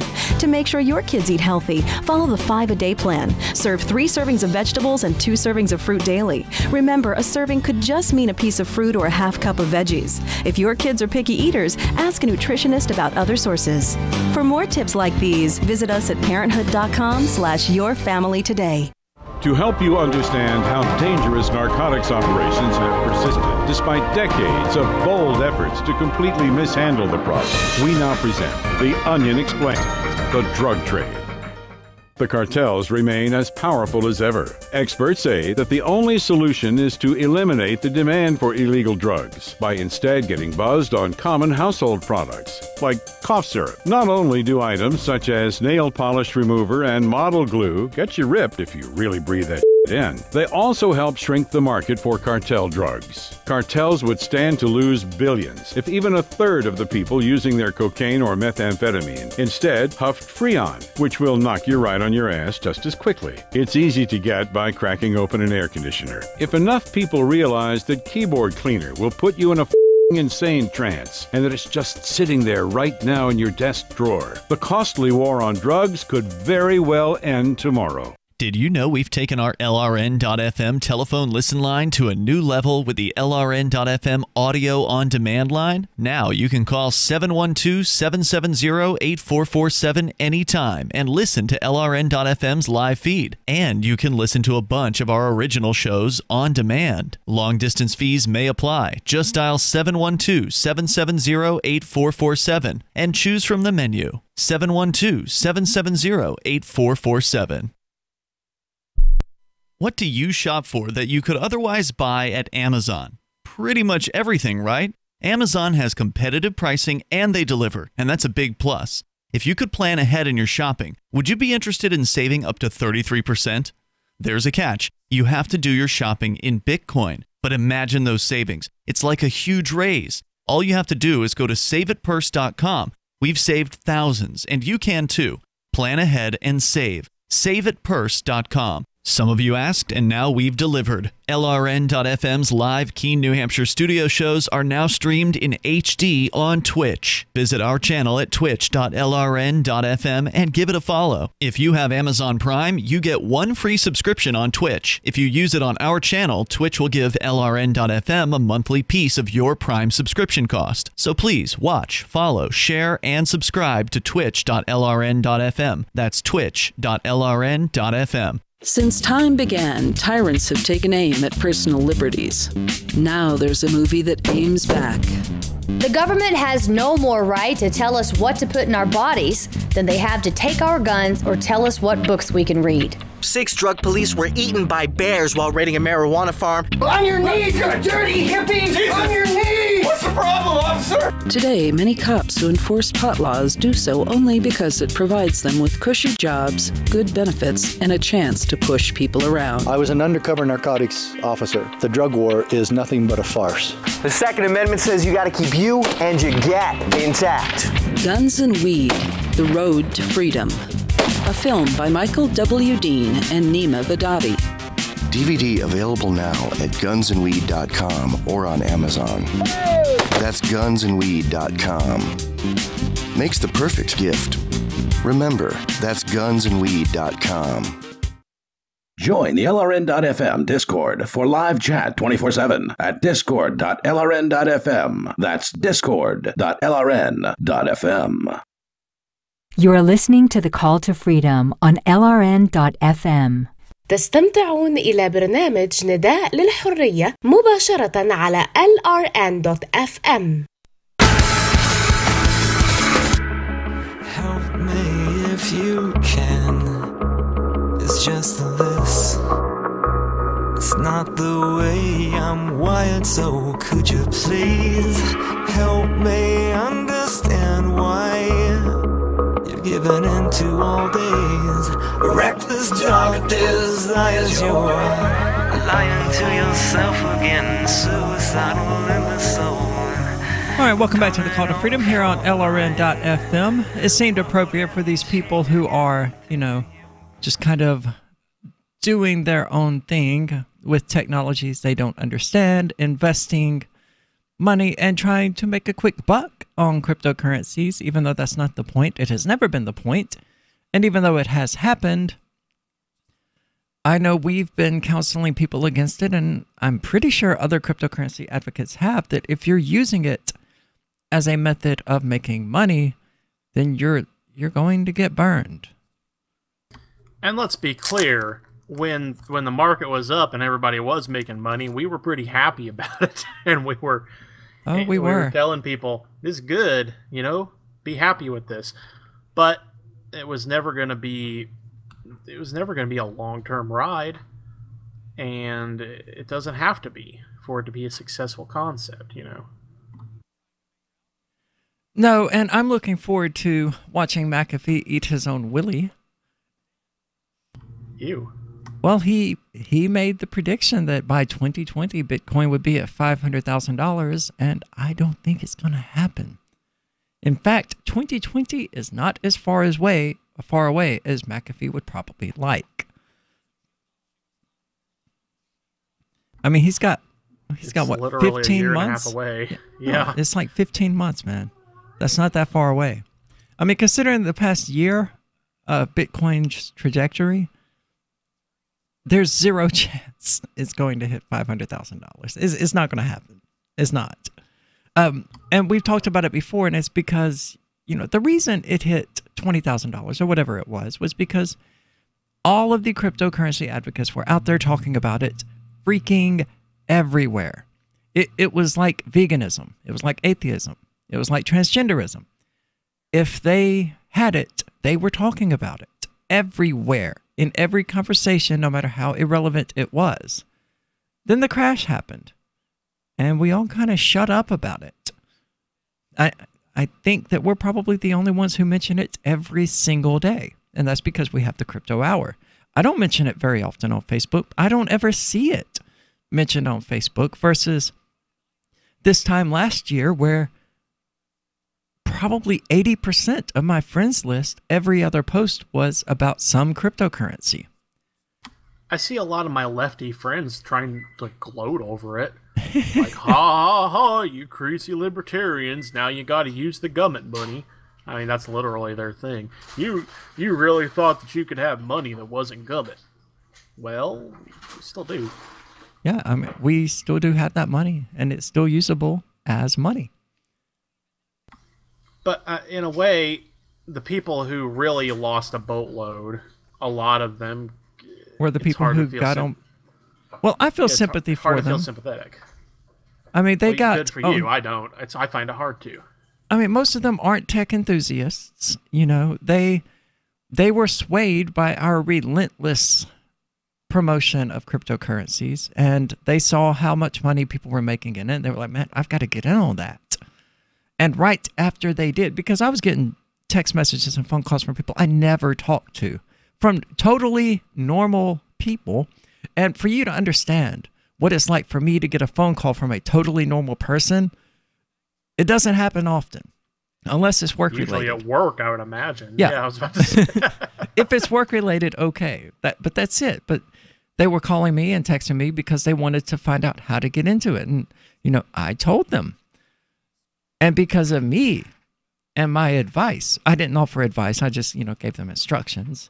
They invested money, and then they watched 60% of it, 70% of it, 80% of it evaporate.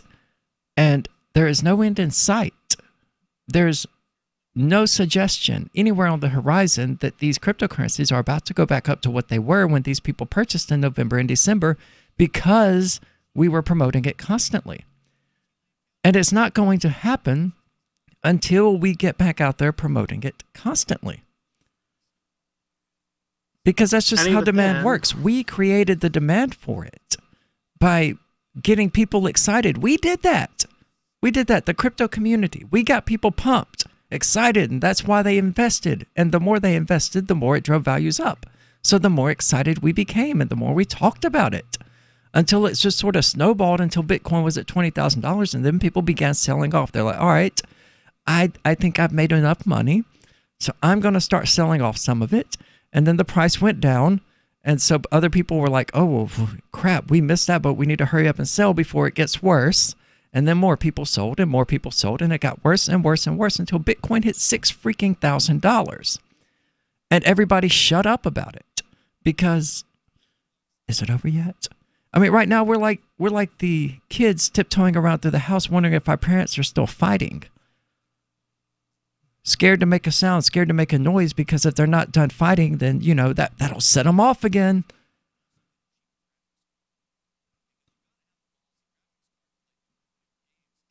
You there, Tom? I'm just letting that analogy rest. And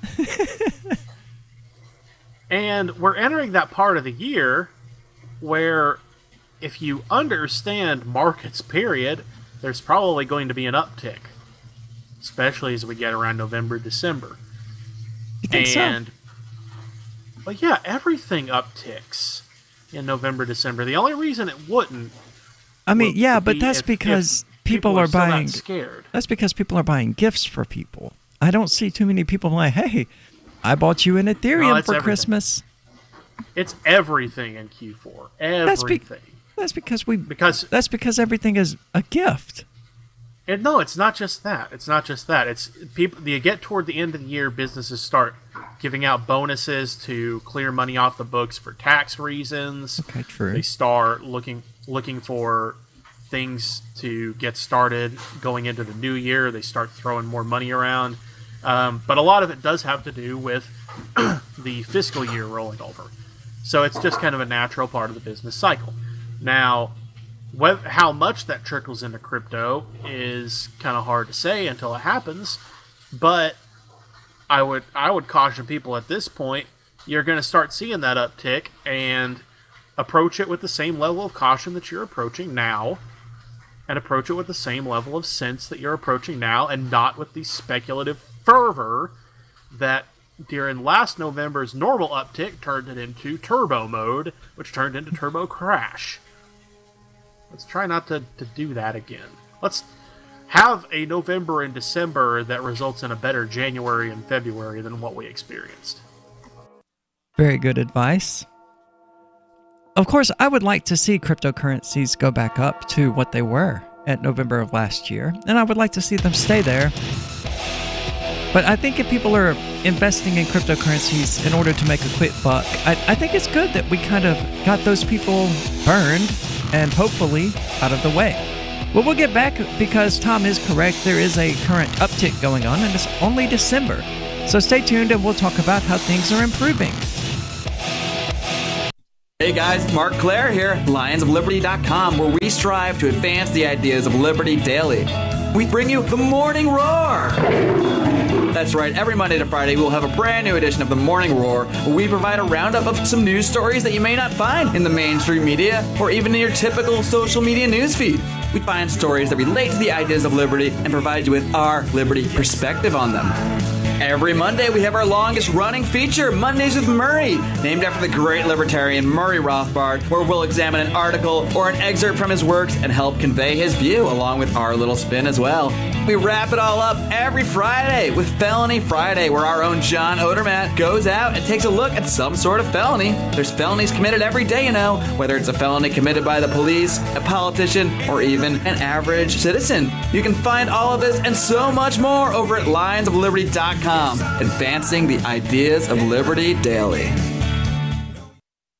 Looking for a great real estate investment? Consider New Hampshire, which is ground zero for the Liberty Movement. Your first call should be to Mark Worden from Porcupine Real Estate. He's more than just a real estate agent. He's your New Hampshire concierge. Where are the best places to live? Do you want farm, city, the burbs, or forest? Do you want a duplex or multifamily building so that renters pay your mortgage? There are homes in all price ranges in New Hampshire, and Mark can help with financing too. Invest in liberty and property. Mark Worden can help.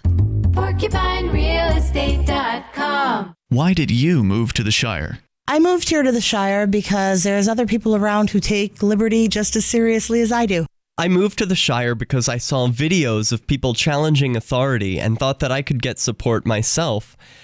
It called to me, like, do this right now. I wanted to be around people like me who got it. And once I got here, I knew there was nowhere else that I wanted to be. I've always wanted to change the world. So I moved to the Shire to join people who were actually working towards doing the same thing. The people here are awesome, loving, and positive. It was for the adventure and for the feeling of something important is happening here. And I just wanted to come to sort of be part of that. Visit ShireSociety.com to read and sign the Shire Society Declaration and learn the reasons why, if you love liberty, you should immigrate to the Shire. Plus, add yourself to the Shire map at ShireSociety.com. That's ShireSociety.com. Did you know you can listen to LRN.FM via our free-to-air satellite channels? We have channels over nearly all of North America and much of Africa. All you need is an affordable receiver and a dish as small as 30 inches. There are no monthly fees. Learn more at sat.lrn.fm. Plus, if you are a broadcaster or want to be one, this is a good delivery method for our content. See our coverage maps and get details at sat.lrn.fm. That's sat.lrn.fm. sat.lrn.fm. So the protection of life, liberty, and property is what the Free State Project is all about. But it's an effort to move 20,000 people who understand. It's about demonstrating to the entire country that, yeah, we can have a free market, a truly free market. Making it just a freer, great place to live. It's the world's largest voluntarist libertarian community, and it's only getting bigger. That's amazing, to be able to move to a place where other people like passionately believe in being free and independent. What the Free State Project is managing to do, though, is to put their money where their mouth is. It's physically getting up across the country and saying, let's go someplace and let's demonstrate the power of these ideas. There's a lot of kind of philosophy that surrounds liberty. There's a lot of thinking about it and talking about it. But here in New Hampshire, people are doing it. 101 Reasons Liberty Lives in New Hampshire, a documentary by Free State Project Early Movers. Watch it free at 101reasonsfilm.com. 101reasonsfilm.com. You're listening to the best liberty-oriented audio streamed around the clock, on the air and online. This is the Liberty Radio Network at LRN.FM. You are listening to the Call to Freedom on LRN.FM. आप सुन रहे हैं स्वतंत्रता की पुकार सिर्फ और सिर्फ LRN.FM पे।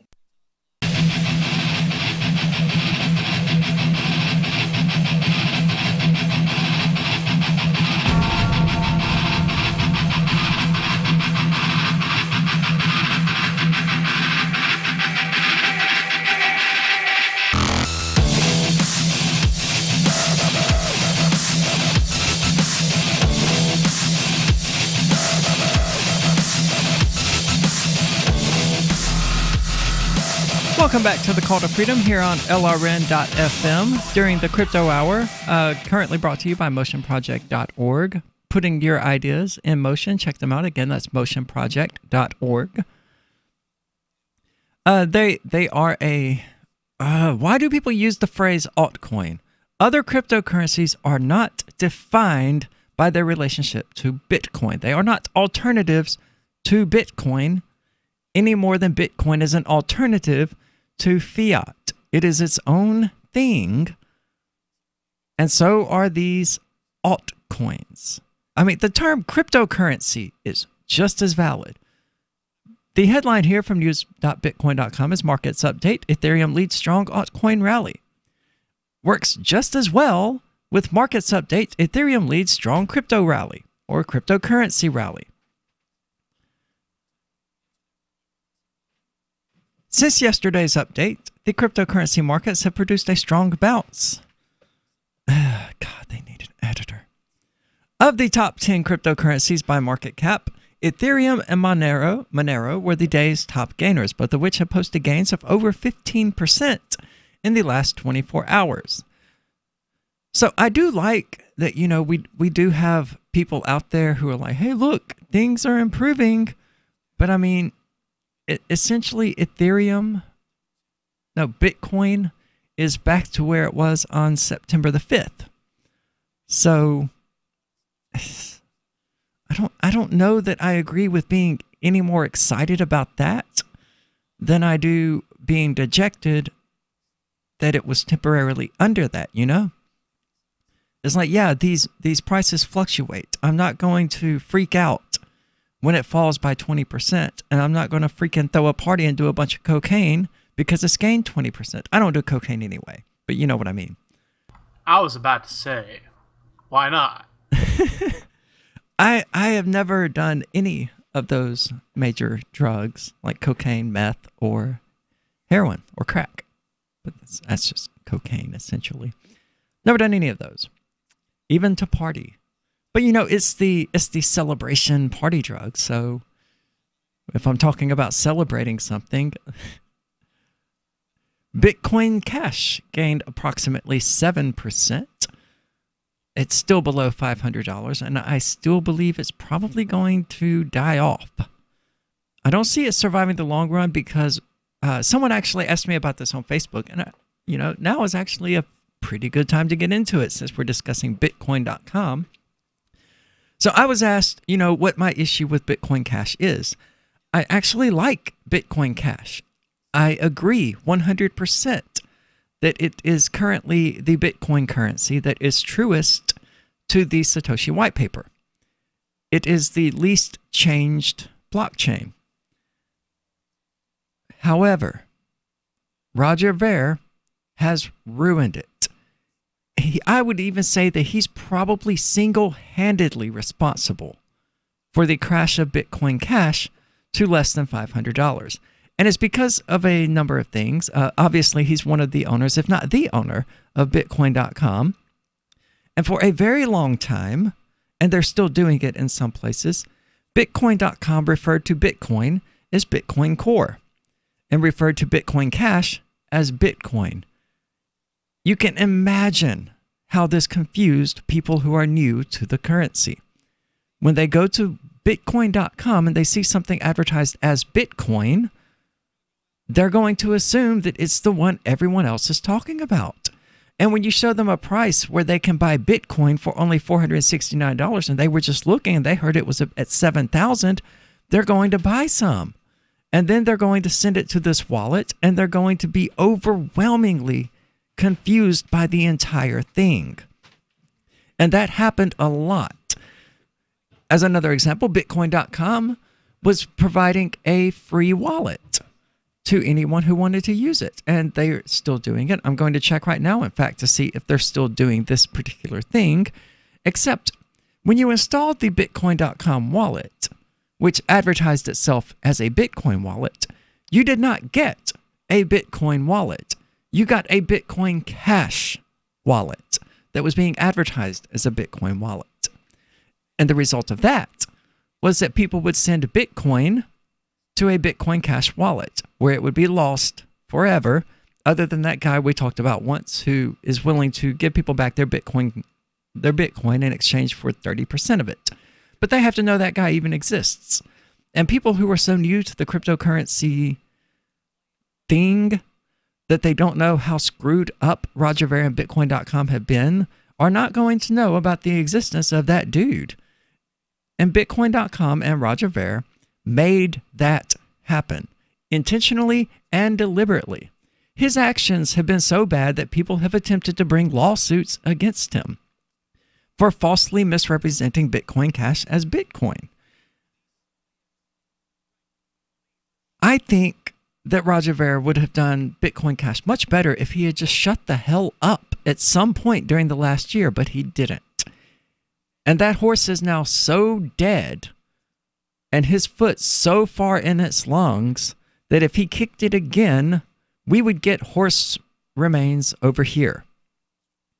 There's bound to be a way to make that into some sort of funny thing. I don't know. Somebody else do it. Man, I'm just trying to parse that metaphor right there. Where we got a horse and its guts are everywhere, and what in the world are you doing over there, Arya? Well, it's not what I'm doing. Roger Ver just won't stop beating it and kicking it and doing everything he can, seemingly, to destroy Bitcoin.com and Bitcoin Cash. But that doesn't answer why his foot was down in the... Never mind. Let's move on. Because he's kicking the dead horse, man. And he's kicked it so much that he's ripped it open, and now he's got an intestine on his feet. Oh, dear. Yeah. Okay. Well, blame Roger Ver. I'm thoroughly disgusted by the analogy. With that, and also with what you're describing of Mr. Ver's illicit activities. I mean, he's documented as being up to these sorts of things. The most egregious, without a doubt. I mean, if you Google Bitcoin, you're more than likely, if you're new to it, you're going to end up at Bitcoin.com, and you're just going to assume that they know what the hell they're talking about. And they do, but they intentionally confused people. They intentionally obfuscated the issue to dupe new people into believing that Bitcoin Cash is Bitcoin and that Bitcoin is Bitcoin Core. But to even find that, they would have to dig into archives of articles that are months old when Bitcoin.com announced that they were going to refer to Bitcoin Cash as Bitcoin and Bitcoin as Bitcoin Core. Yes, it gets confusing. And that's for people who are steeped in cryptocurrency terminology. For people who are on the outside trying to get in, that's a mess of jargon that they have absolutely no intention of dealing with. It confuses them. It doesn't sound good. It doesn't sound sorted out. It sounds like a mess because it is. And Ver made it one. So Bitcoin Cash, I love it. What I don't like is Roger Ver. And I mean, I guess he's an all right guy, but he has gone way, way too far in his, what's the word I'm looking for? Evangelizing. That's not the right word, but it's close. Of Bitcoin Cash at the expense of his reputation, at the expense of Bitcoin.com's reputation, at the expense of ordinary people's real freaking money, which they're losing by sending Bitcoin to Bitcoin Cash wallets and finding out, where did my Bitcoin go? Or I was supposed to have bought, 2 Bitcoin for this $900 that I sent, and instead I got 0.01 Bitcoin, or whatever the values are at right now. I don't know off the top of my head. But we'll get back with more crypto news, and we'll get off of Bitcoin.com and Roger Ver and what they're doing wrong when we get back here in a few. Are you tired of governments murdering people around the world? Stop using their money. There is an alternative. Bitcoin is a stateless, free market, non-political currency. Bitcoin cannot be inflated or controlled by any government. By using their money, you are helping the state. Stop doing it. You have an incredible alternative available now. Learn it, use it, spread it. Get started with Bitcoin at bitcoin.com. That's bitcoin.com. If you're looking for work, or even if you're not, here's an innocent mistake you really want to avoid. Never return calls before listening to your voicemail. Your wireless phone sends calls you didn't answer into voicemail, and it shows you phone numbers for calls you missed. Important. Don't call back callers you missed until you have first listened to your messages. Otherwise, you frustrate people who bothered to leave messages by asking them to repeat a message they just left as your voicemail greeting instructed them to. If you're a job applicant, this alone could be a deal killer. And even if you're not, there are few things you can convey to someone that are as fundamentally maddening as, "I didn't hear you." With money and attention so scarce now, effective communication skills have never been more important. For more tips for job seekers and everyone else, hit survivalspeech.com. I'm Holland Cook. Here's a chance to do a little activism while you're cruising Facebook, Twitter, or Google+. Between the LOL cats, the recipes, the hot girls, and the inspirational sunrise memes, Free Talk Live's posts pass by your newsfeed. Like them, comment. It gives us more exposure. If you don't see our posts, click like at facebook.freetalklive.com and then hover over it to click Get Notifications. It's an easy way to spread the ideas of liberty a bit further. I know you're busy, but you can spare that 1/10 of a calorie it takes to click on something. facebook.freetalklive.com.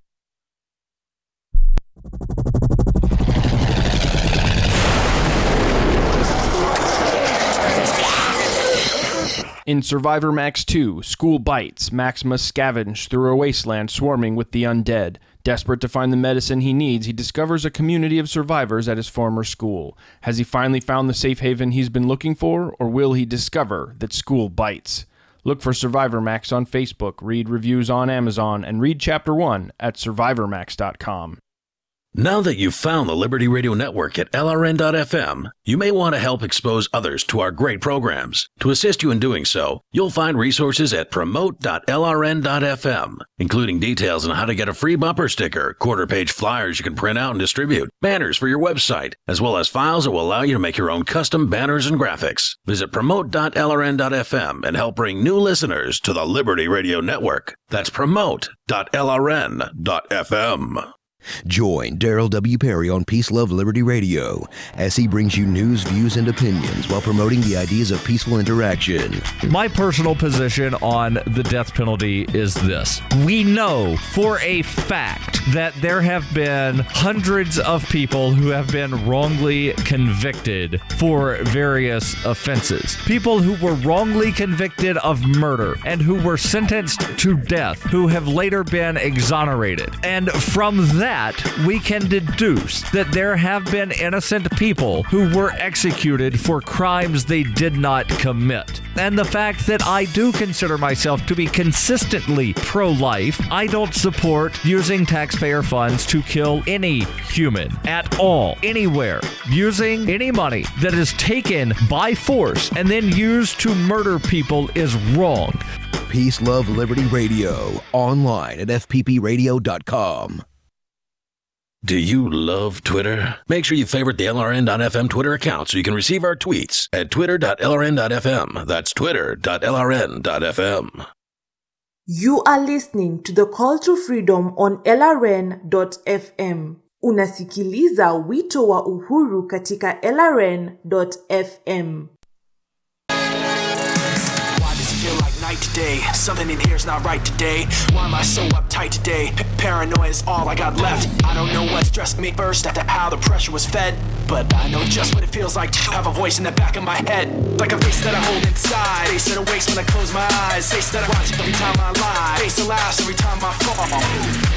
So I know that when it's time to sink or swim. Well, speaking of voices in your head, Jamie Dimon has some stupid crap he would like to say, but he's already taken it back. But then he said it again, and then he kind of took it back, as you know he tends to do when he talks about things about which he knows absolutely nothing.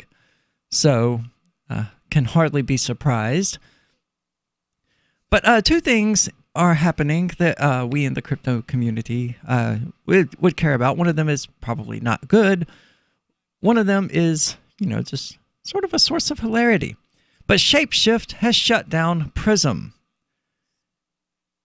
This is great news. Shapeshift, which recently announced a shift to a mandatory membership model, is now also shutting down. Oh, no, this is not great news. Sorry. Is also shutting down its decentralized portfolio platform, Prism. When it was launched last year, Prism promised the ability to secure a basket of cryptocurrencies without exposure to third-party risk, meaning without leaving your funds on an exchange. It also features some social trading capabilities, and blah, blah, blah, blah. Shapeshift didn't indicate that the move is related to its recent change of model, instead stating that it has been done to focus on developing its core product line. With the work we've done over these past 18 months, it's become clear to us that there is actually a different and likely superior product to be built with this underlying technology. It requires more than a pivot, a reimagining of the product itself. Sorry, I had to stop and roll my eyes at the buzzwords being thrown out. They might as well go ahead and have said it, They should have said it. It requires, what does it require, Tom? You know what it requires. A paradigm shift. These reasons combined have led us to the conclusion that we should sunset the current Prism product, both in order to focus on our core platform and to clear the palette for a reimagining of what this technology can do later on. Sunset's not a verb. No, it's not. Saying. Setting is a verb. The sun is setting. Sunset is a noun. Shapeshift seems to have... I used to like Shapeshift, and I still will use them through the Koinami app because it's still possible to do it, evidently.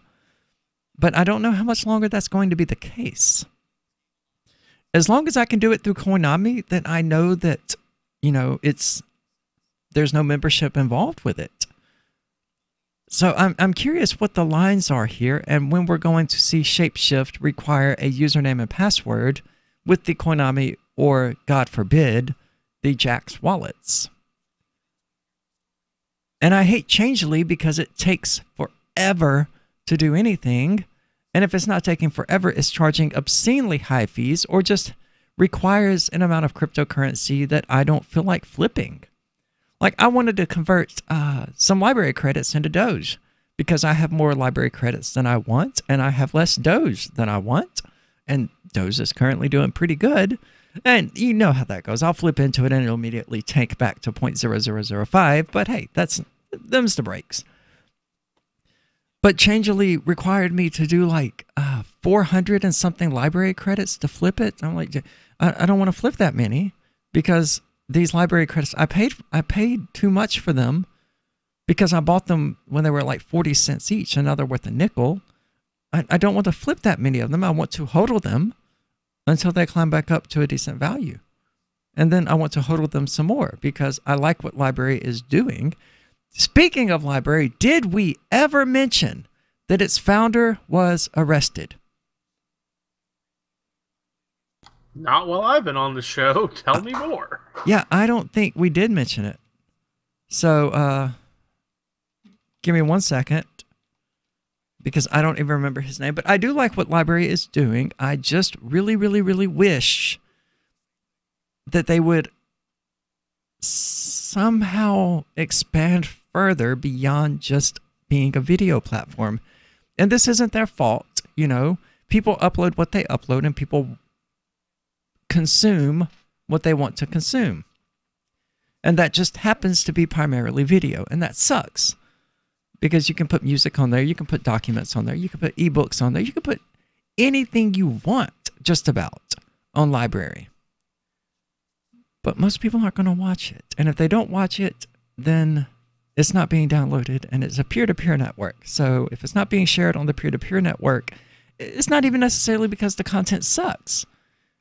It's just because getting that ball rolling is next to impossible.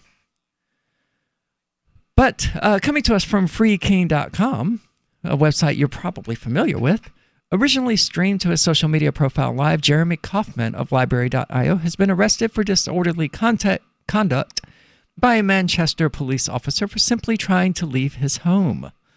The Manchester Police State descended on Kaufman's neighborhood to conduct a homicide investigation, which is apparently near where Kaufman lives. Apparently, this included preventing all the neighbors from simply leaving their own properties, a lot like being locked down in a prison by the guards. Didn't Boston go into a lockdown last year? Like an entire street, because a cop was killed there, so an entire street was militarized and put under martial law for like 4 or 5 days? Wouldn't surprise me, but I think I missed the specific incident. Yeah, I'm going to Google that as well, because that does seem to be what the cops do. Okay, no, that's about the Boston bombing, so I guess it didn't happen in Boston. But anyway, Kaufman, a respected software engineer and entrepreneur, is the founder of the decentralized blockchain-based media protocol called Library.io, which we use, and we did upload the show to it, but each show file is like 7 gigabytes, and I have a lot of games on my computer that I'm not willing to uninstall, so... Priorities. What? I said priorities. Yeah. I mean, if people were watching the show, just in case anyone was confused about what is and isn't important to us, you guys can catch the show like when we're live on the air. The replays will hold. We've got games to play. Oh, we do, man. Speaking of playing games, if you don't already, you should follow me. Not you, Tom, but you people listening, you should follow me on Twitch at twitch.tv/AriaDimezzo, ARIADIMEZZO. Yes, I had to think about how to spell my name. Because I regularly stream gameplay footage there, and I'm currently doing a bunch of randomized Zelda runs. And I talked to you about this briefly a few days ago, Tom, but essentially there is software out there that totally randomizes the older Zelda games, like the first one, the second one, and the third one. And it's amazing the ingenuity that people have to come up with these things. So, I mean, you just input the ROM that you illegally downloaded on some website because screw intellectual property. You tell it where it's at, and you change any of the settings that you want, like changing the dungeon order, mixing up what items drop from what enemies, how much health you start with, or in the case of Zelda 2, how much life you start with. And it redoes the entire game randomly. It's so awesome, but it also completely eliminates any difficulty curve whatsoever. So, I mean, you might walk out and take 2 steps and fight the freaking toughest enemies in the game with no way to do anything to them. But it's really cool. And Tom, we got to have that GoldenEye match one day, man. Even though I know you're going to beat me because I've played GoldenEye recently with a PlayStation 3 controller.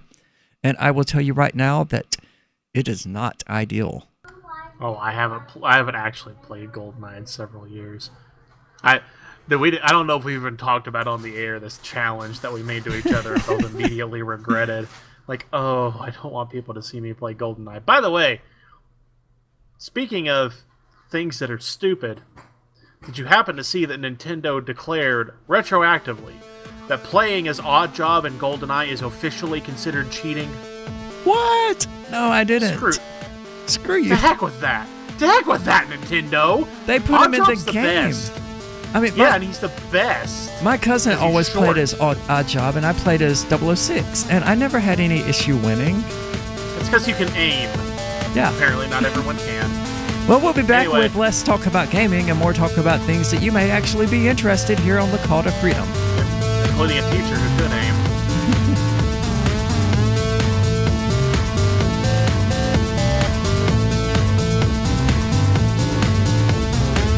Is spreading the message of liberty, cryptocurrency, and peace around the globe worth $2 per month to you? As you may already know, in addition to our internet feed, LRN.FM broadcasts on free-to-air satellite across North and Central America, as well as Sub-Saharan Africa. And we've been available on satellite for free 24/7 since 2010. The LRN.FM free-to-air satellite signal is reaching some of the most oppressive regimes in the world, and there's no doubt our ideas are making an impact. You can learn more about the channel's impact by watching the 3-minute video at fund.lrn.fm. If you'd like to help free minds globally with our ideas of liberty, cryptocurrency, and peace, you can donate as little as $2 per month via fund.lrn.fm. You can help us continue and expand our satellite broadcast to multiple continents. Visit fund.lrn.fm today, and thank you for your help. Don't forget to share the link on social media. That's fund.lrn.fm. LRN.FM is proud to announce our official listening apps for Android and iOS devices. Now you can easily tune into our streams anywhere, anytime on your smartphone or tablet.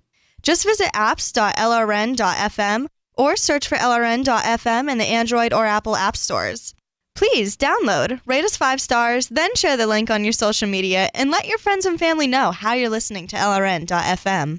Download it now, free at apps.lrn.fm. I love My Magic Mud. I drink a lot of coffee. I had stains on my teeth. Then I found My Magic Mud, and I was told it would remove stains. So I paid attention when I brushed the first time. My Magic Mud is black tooth powder, and the difference it made in my teeth in one application was noticeable. With 4, my teeth were as white as you normal folks out there. Please go to mymagicmud.com and buy a jar. There's 150 applications for $25. You can use Bitcoin, mymagicmud.com.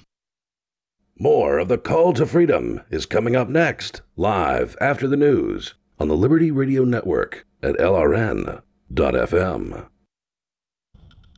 From Keene, the Shire, the Liberty Media capital of the world, this is Daryl W. Perry, host of FPP Radio News for Thursday, September 13th, 2018. Silver is trading at $14.29 per ounce. Gold is valued at $1,210 per ounce. Zen is trading at $16, and the average price of Bitcoin is $6,457.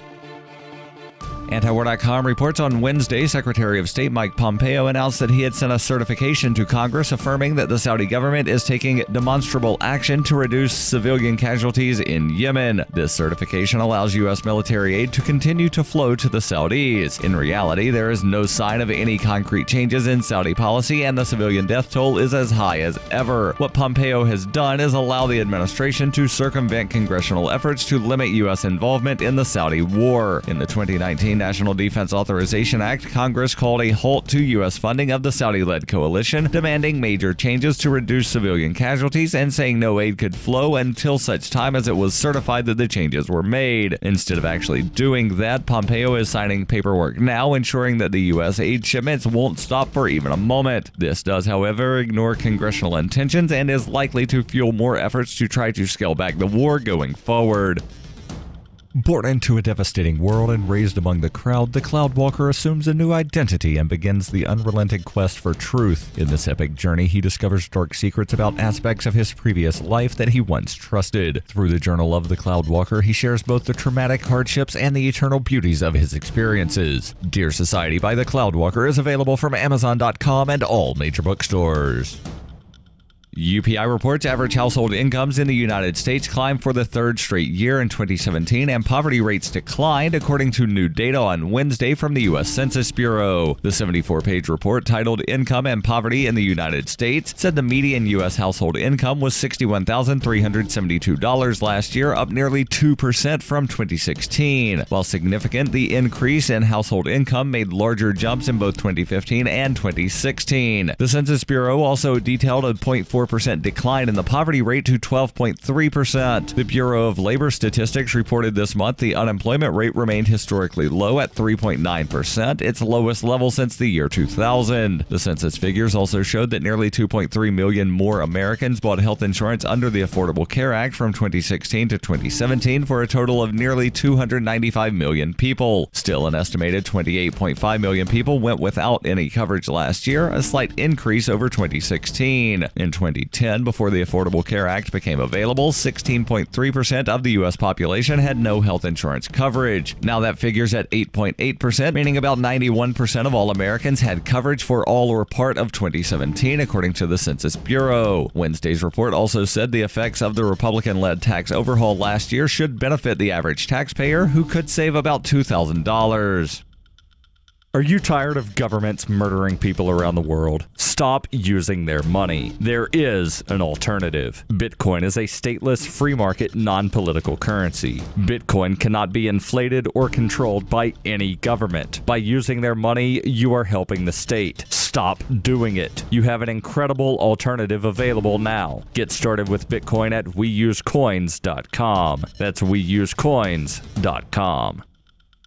Reuters reports the Food and Drug Administration is considering a ban on flavored e-cigarettes from Juul Labs and other companies as it grapples with an epidemic of youth e-cigarette use that threatens to create a new generation of nicotine addicts. In a speech at FDA headquarters, Commissioner Scott Gottlieb said the agency would also revisit a policy that extended the dates for some manufacturers of flavored e-cigarettes to get FDA approval before selling their products. That could lead to the removal of some major flavored e-cigarette brands, including the popular products made by Juul, if they do not address the issue to the agency's satisfaction. Gottlieb said, "We see clear signs that youth use of electronic cigarettes has reached an epidemic proportion." The FDA said more than 2 million middle school and high school students used e-cigarettes in 2017. The FDA is giving the 5 top-selling e-cigarette brands, Juul, Vuse, Mark 10 XL, Blue, and Logic, 60 days to provide plans for how they will mitigate sales to minors. Investors in Juul's competitors appeared to welcome the FDA announcement. Gottlieb announced a number of steps the agency plans to take as part of a broader crackdown on the sale and marketing of e-cigarettes to minors. Juul Labs said it would work with the FDA and is committed to preventing underage use of its products.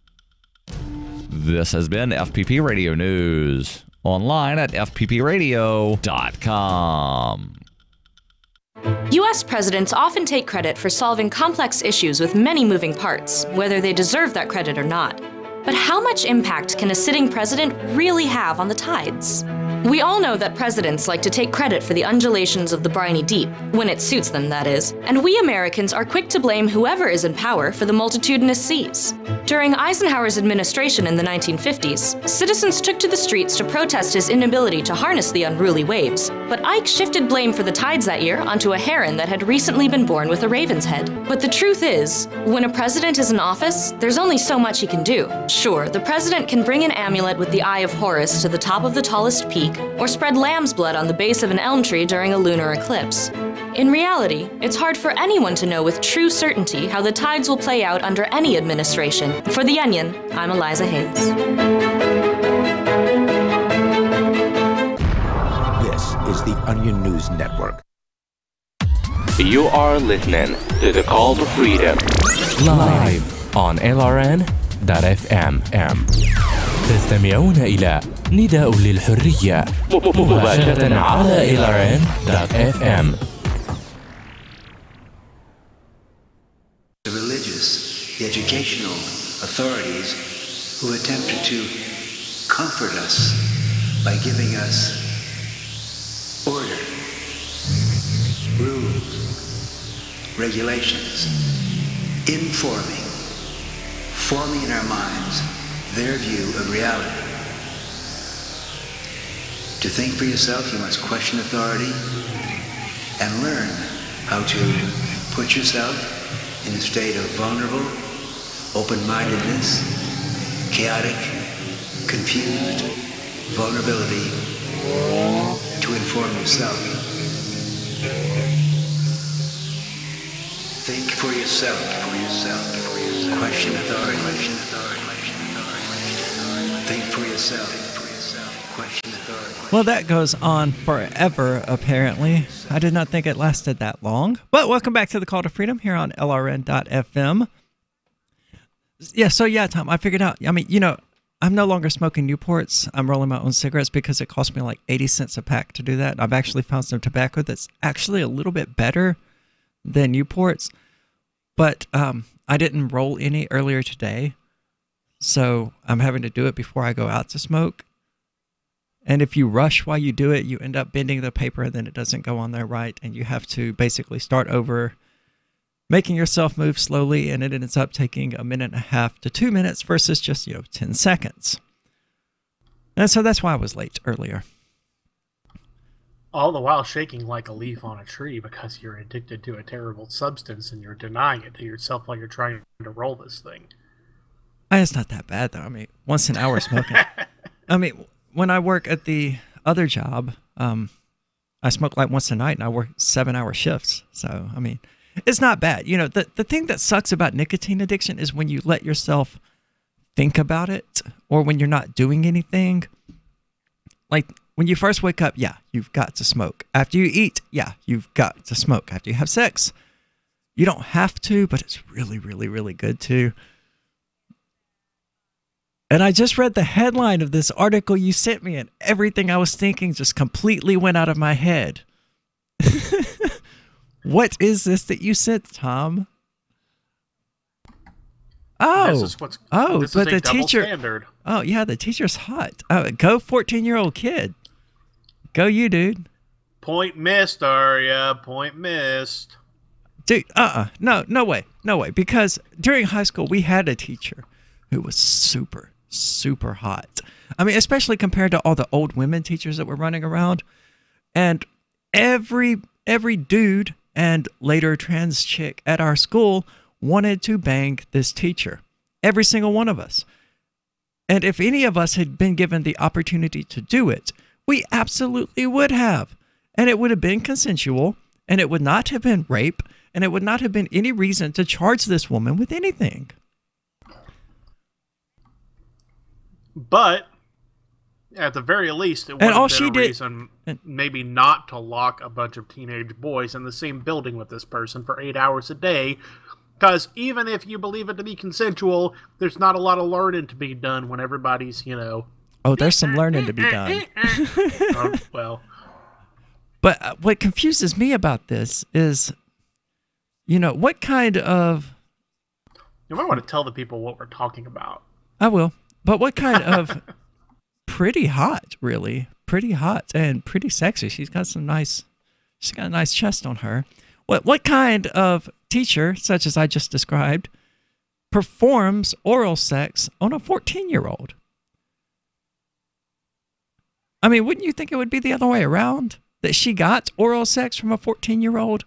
Because she's too hot for that. She could walk into any club and walk out of there with a grown man, not with a 14-year-old penis, and she could play with that. That's why pedophilia is a disease, Arya.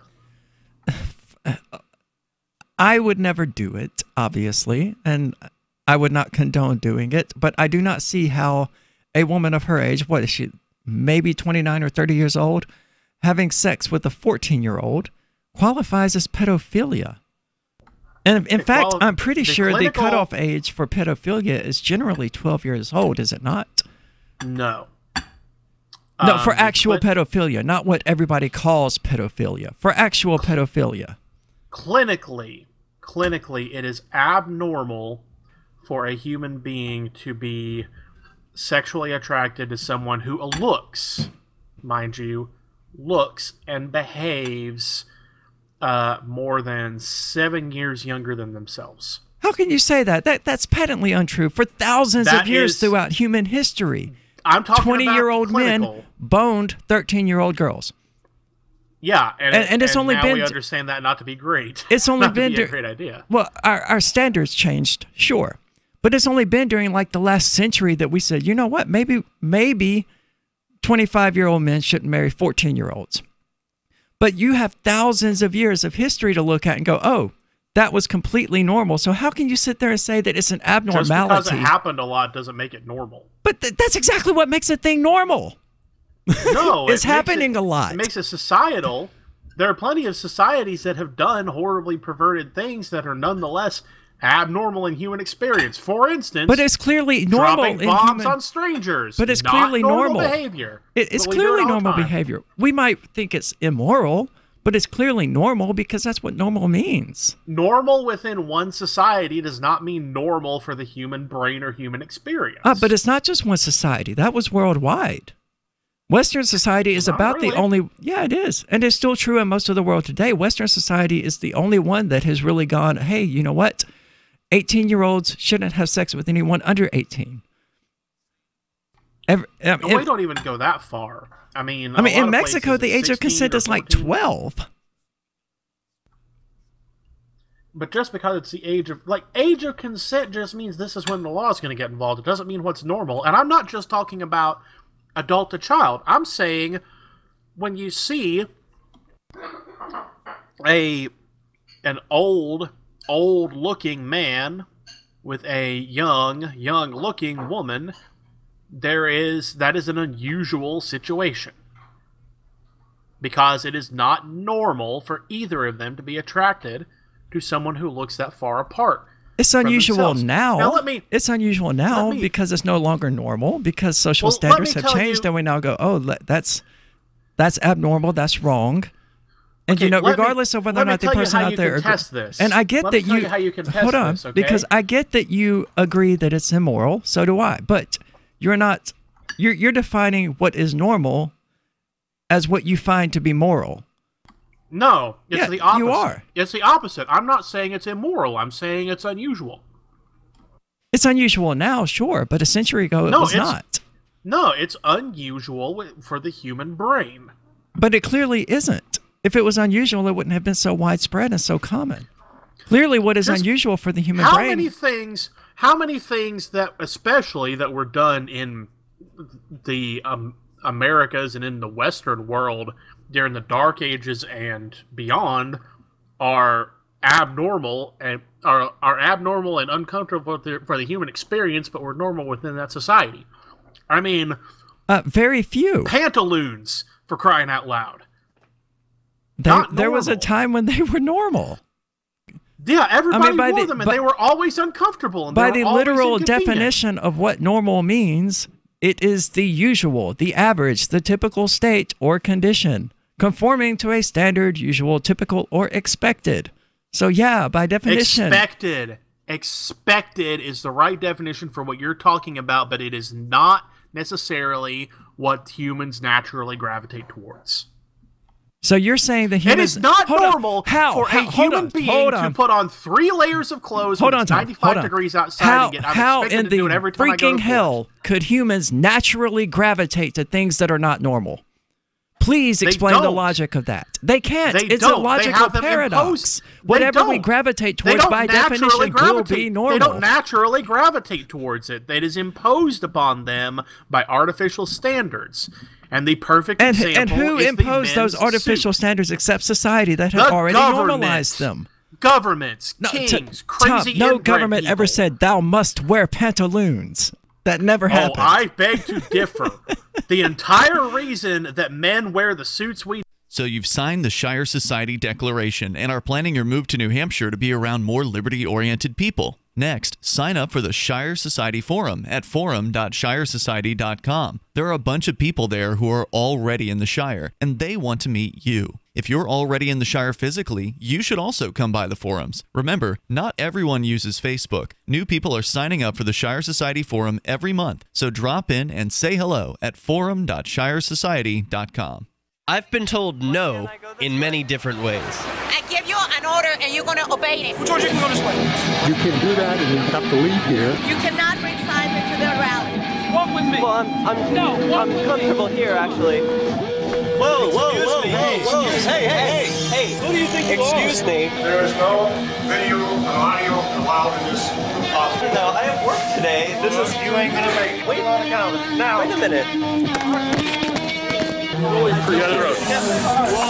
Hey! Oh my God! Unbelievable! Why are you running from me? Because you scared me.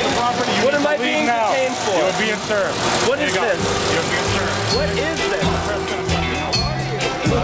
Bureaucrats have a funny way of telling people no. That's the sound of the men working on the chain. Derek J's Victimless Crime Spree. Watch it for free and order the Director's Cut DVD at victimlesscrimespree.com. There are lots of ways to listen to Free Talk Live. Our podcast has been around since podcasts began, and now the FTL feed is loaded with content besides our full show archives. Did you know that we make it easy for you to customize your podcast subscriptions? We have different feeds, one that includes only our full shows, one with just the Daily Digest, and one with just the Edgington Post. You decide what you listen to. It's quick and easy to customize your feeds at feeds.freetalklive.com. That's feeds.freetalklive.com.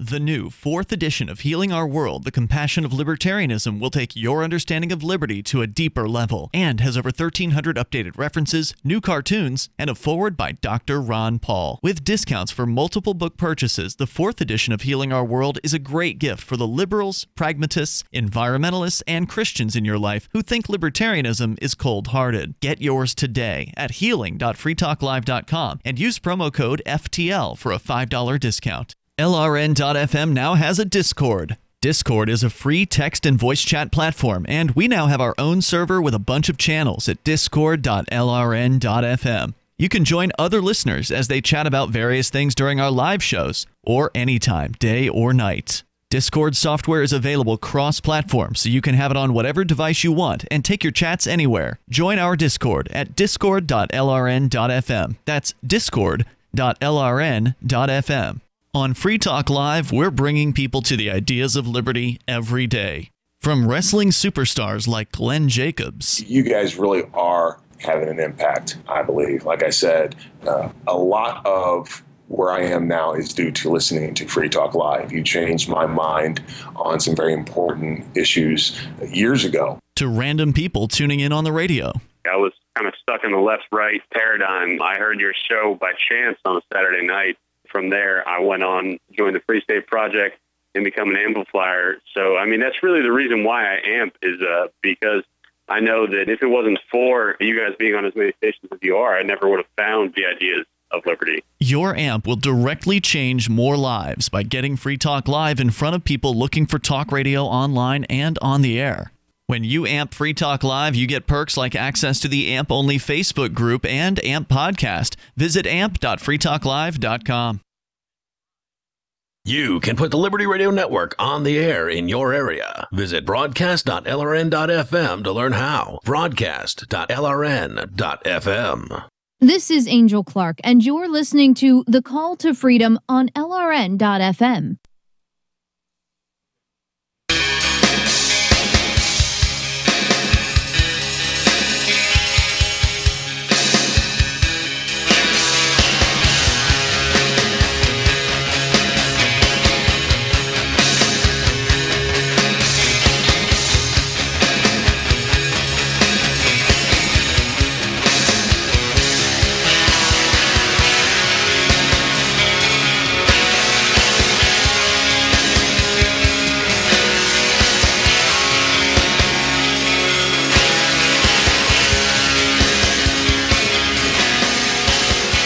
Welcome back to the Call to Freedom here on LRN.FM, where we are having a... Tom, what are we talking about? Because as you pointed out, we still have not mentioned it.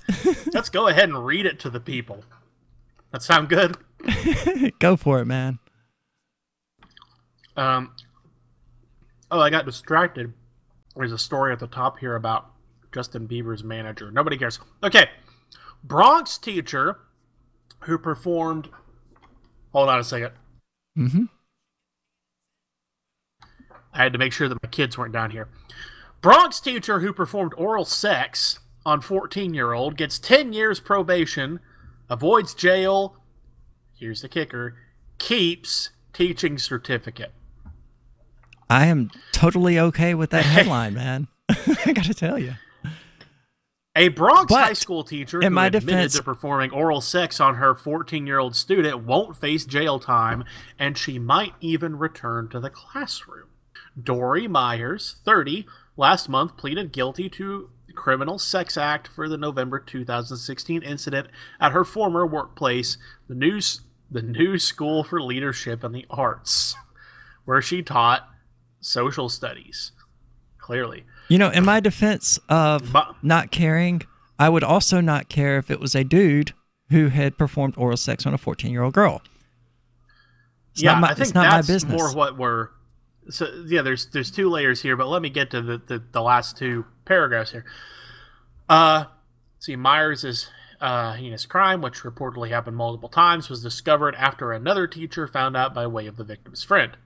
On Wednesday, Judge Michael Ovis sentenced a woman to... You're describing a dude who got a blowjob as a victim. Come on. We're describing a child who was sexually assaulted by an adult. We are discussing a teenager who got head as a victim. Come on, man. We are describing someone who I have had head. I have gotten head plenty of times in my life, and none of those could have ever been described as victimizing me.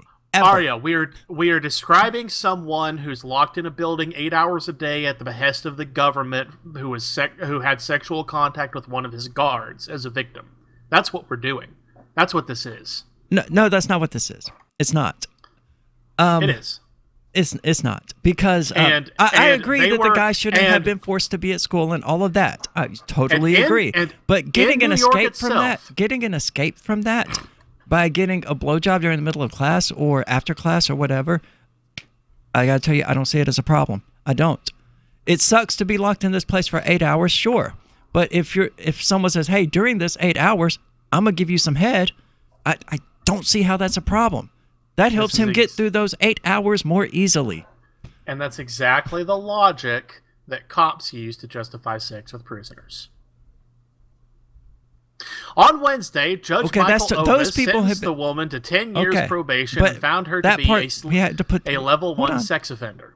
Hold on, because we had to put that part aside. Yes, I 100% agree. It's immoral for anyone to be forced to be at a place, whether it's prison or school.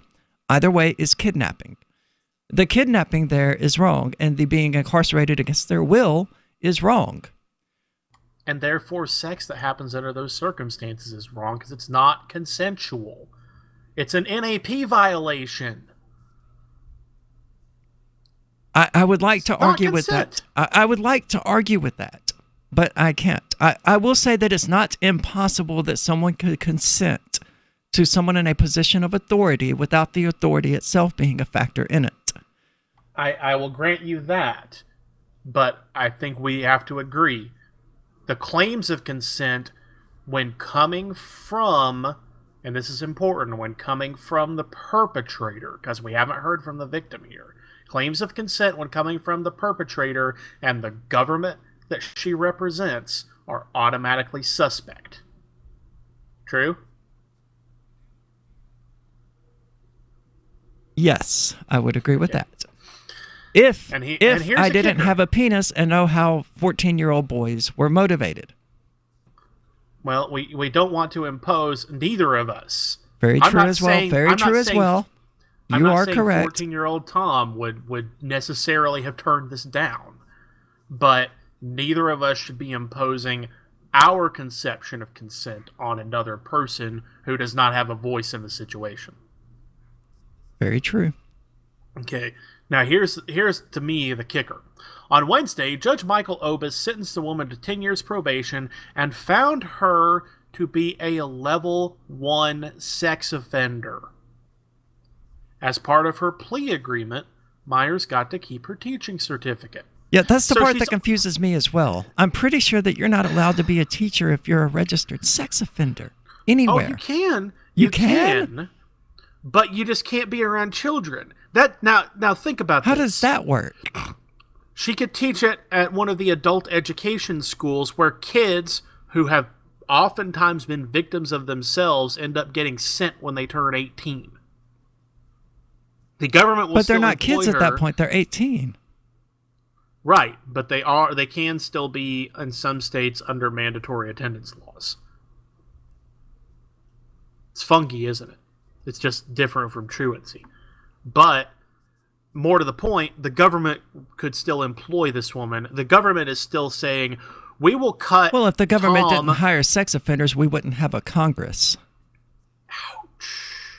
The government is saying, how many of them fly to Malaysia and Thailand every year to have sex with 12-year-old hookers?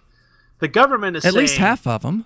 The government is saying Tom or Aria or Will or Melanie or anyone else who hosts this show or anyone out there who has, heck, I was told that I am not qualified to teach criminal justice at an area high school.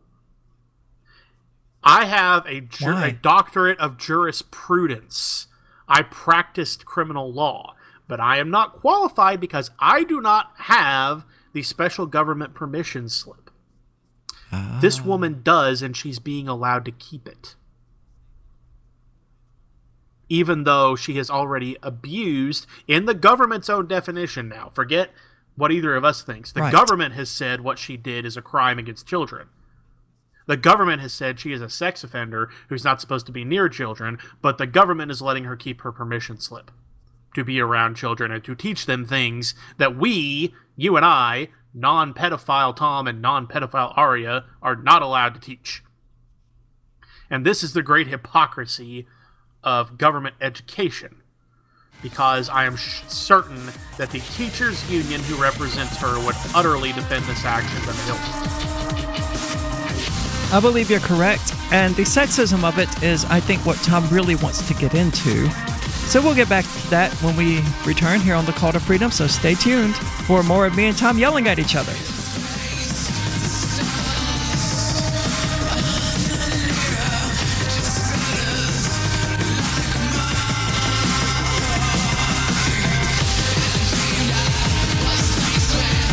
The Free State Project has reached its goal of 20,000 liberty lovers who've pledged to move to New Hampshire and get active to achieve liberty in our lifetime. Perhaps you're trying to figure out what part of New Hampshire should be your destination. If so, consider Keene. You'll find more than 150 reasons to move to Keene at move.freekeene.com. Keene is famous for its historic, publicity-generating activism, as well as being the liberty media capital of the world. It's home to freekeene.com, New Hampshire's destination for liberty activism, news, and opinion. For years, we've been compiling over 150 reasons to move to Keene at move.freekeene.com, where you'll learn about some of what's happening here and what makes Keene a great place to live. If you love liberty, you'll probably enjoy anywhere you end up in the Shire. But do your due diligence first. Please visit move.freekeene.com for the full list of over 150 reasons to move to Keene. That's move.freekeene.com. Cell 411 is a free app for Android and iOS that replaces government-controlled 911. Cell 411 allows you to preset a group of friends or private organizations to show up in any emergency. Cell 411 is a nightmare for the state because it proves their so-called services aren't needed. Cell 411 has had thousands of installs, and of course it's covered by the BIPCOT no government license. Cell 411 because your friends won't shoot you when you're in trouble. Without the government, who would build the emergency services? You and Cell 411. Get it today at getcell411.com. This is Michael Dean from the Freedom Fiends. I've run websites since 1996 and have used over a dozen web hosts in that time. AgristHosting.com is the only one that hasn't broken my heart. Agrist Hosting's uptime and service is stellar, and their DDoS mitigation is the best I've seen. That's important because if you tell the truth in this world, you'll ruffle feathers. And some people will try dirty tricks to silence your voice. No matter what the haters hit us with, Agrist Hosting keeps our websites online. If you have a mission-critical commercial presence or a world-changing activism site, you cannot tolerate any skullduggery. So go with agristhosting.com. Have a WordPress or blog site, but you're not satisfied with performance or uptime? Or just want raw hosting? Want to pay with Bitcoin? Agrist Hosting specializes in high-performance hosting with personalized service. Go to agristhosting.com and click on the button that says Get Hosted. That's agristhosting.com. Did you know you can get news updates about what's happening with the Liberty Radio Network delivered in the way you prefer? You can sign up for our email updates at updates.lrn.fm. Plus, you can stay in the loop by joining our Facebook profile at facebook.lrn.fm or follow us at Twitter at twitter.lrn.fm. It's all free, so sign up now at updates.lrn.fm for news updates delivered to your email box, facebook.lrn.fm to follow our Facebook page, and twitter.lrn.fm to receive our tweets. We have some good news. The indictments against Ross Ulbricht in the District of Maryland were dismissed with prejudice, meaning they can never be refiled. This is especially good because those indictments contain the only charge ever made that Ross engaged in murder for hire. This was a serious allegation that Ross Ulbricht denies. It was never prosecuted or ruled on by a jury, but was trumpeted by the federal government and the media as if it were proven fact. The Maryland court held these indictments for almost 5 years, poisoning Ross's case and leaving him under a cloud of unproven allegations. As explained in Ross's appeal to the Supreme Court, the fact that the judge used these allegations to give Ross a draconian sentence of double life without parole violated his Sixth Amendment right to a jury trial. Judges are required to issue sentences based on convictions decided by a jury, not unproven allegations never even charged at trial. Although this is a positive development, the dropped indictment will not set Ross free. Now, a presidential pardon is Ross's only hope of freedom. Sign the petition at freeross.org. freeross.org. Help get LRN.FM into more ears. Visit promote.lrn.fm for a free bumper sticker, flyers, banners, graphics, and more. Promote.lrn.fm. You're listening to The Call to Freedom on LRN.FM. تستمتعون إلى برنامج نداء للحرية مباشرة على LRN.FM.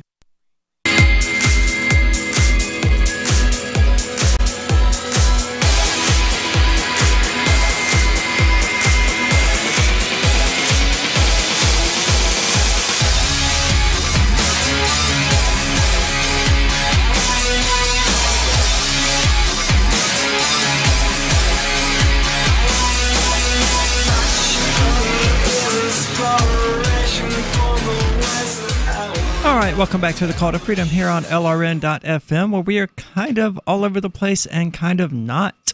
We're discussing, of course, the 30-year-old Bronx teacher who was charged with having sex with a 14-year-old boy, giving him oral sex, but who gets to keep her teaching certificate while being a registered sex offender.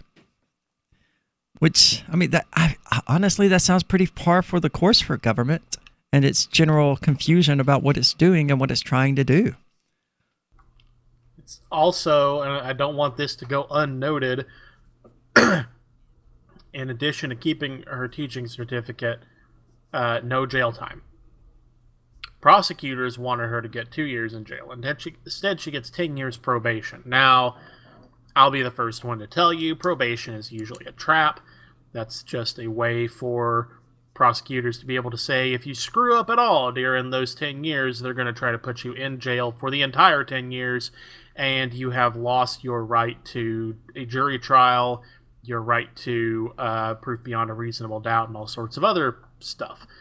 However, really, yeah, that's the trick behind all probation guilty pleas is that they're a shortcut for prosecutors. Because when you look at the numbers, the number of people who actually successfully complete probation without ever violating it are extremely low. Now, this woman, college degree, had a stable career at one point, would already 30 years old, and female, she's on the pretty high likelihood end of being able to actually complete probation, even at that length of sentence. But most of the time, the reason that someone is offered all probation, no jail sentence, is because any violation of probation gives them an excuse to make you serve the entire probationary sentence you pled to. And most people will violate because, in most cases, committing any new crime can be a justification for a violation of probation, and the crime itself does not have to be proven beyond a reasonable doubt.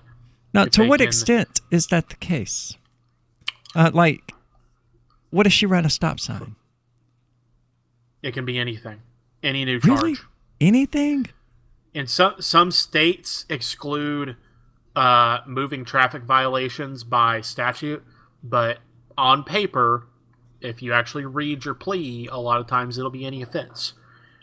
And particularly when it comes to habitual motor offender statutes, you got caught speeding a lot.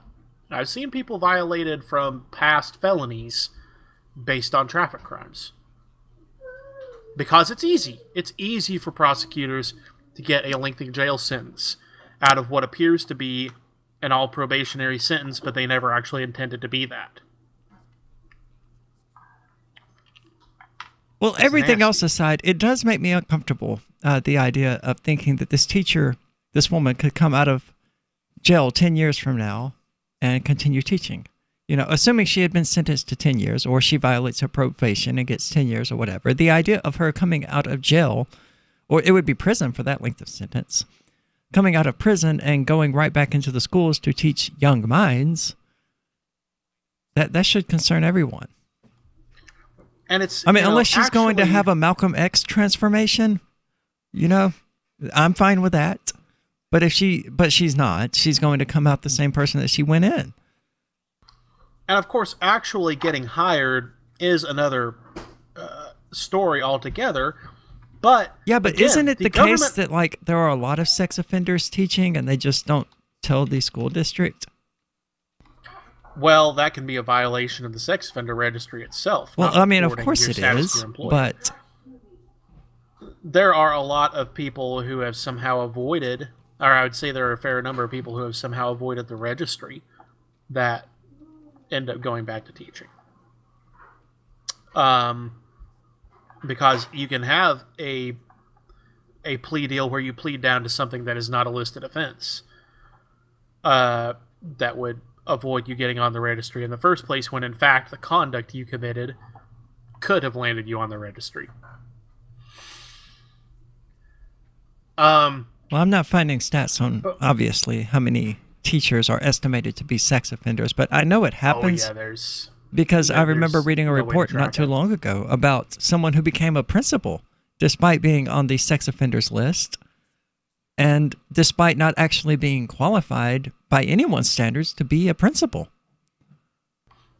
Yeah, you'd have a very difficult time finding stats on it. They've basically outlawed the keeping of stats on teacher employment.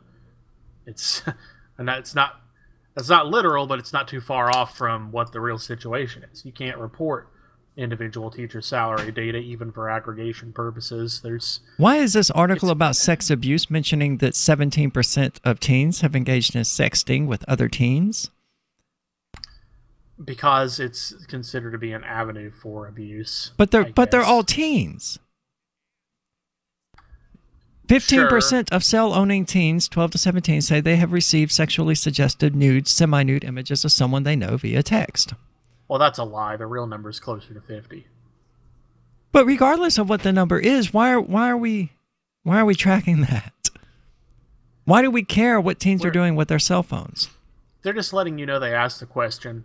But it's on a sex abuse site. I don't know. It's listed in the stats of sex abuse. Yep. I don't know. It's just one of those things where they ask kids all sorts of questions. But it's not sex abuse. Well, in a lot of people's eyes, in an alarmingly increasing number of people's eyes, it is sex abuse and sexting. It was just recently that some 17 or 16-year-old kid was arrested for, I think, sexting with another 15 or 16-year-old. I mean, that kind of crap is insane. It's fully insane. I'm not even saying that. If you're wondering why they ask it as like a primer question to get kids. It's like a boiling the frog. You know, we're gonna. I do not ask know. about. We're gonna ask an about expression I've heard. You never heard the expression boiling a? How do you boil a frog? A little bit at a time. You put the frog in cold water and then you turn up the heat a little bit at a time, and the frog doesn't notice it's being boiled until it's cooked. That is horrible, Tom. Who goes around boiling frogs? It's a metaphor. But somebody must have boiled a frog at some point. Well, yeah, it's to contrast how you boil lobster, basically. Well, that's horrible too. Because it's more humane to do it that way with a frog, but with a lobster, it's more humane to just get it over with. Neither is humane. Neither is humane. That's like saying, okay, well, beheading people it gets it over faster than poisoning them, so beheading people is humane or more humane. There's nothing humane about it. There are no categories here when it comes to slaughtering and murdering other living things. It's all inhumane. Well, anyway, when it comes to the frog, it's a metaphor, Arya. It's an art. It's a metaphor. Okay. I guess. Anyway, seems like a good time to talk about pot. What do you think? I think so. So we'll get back with the cannabis news. Actually, the U.S. Congress is doing pot-related stuff, so definitely stay tuned for that because it's pretty interesting. And it's good news for pot users.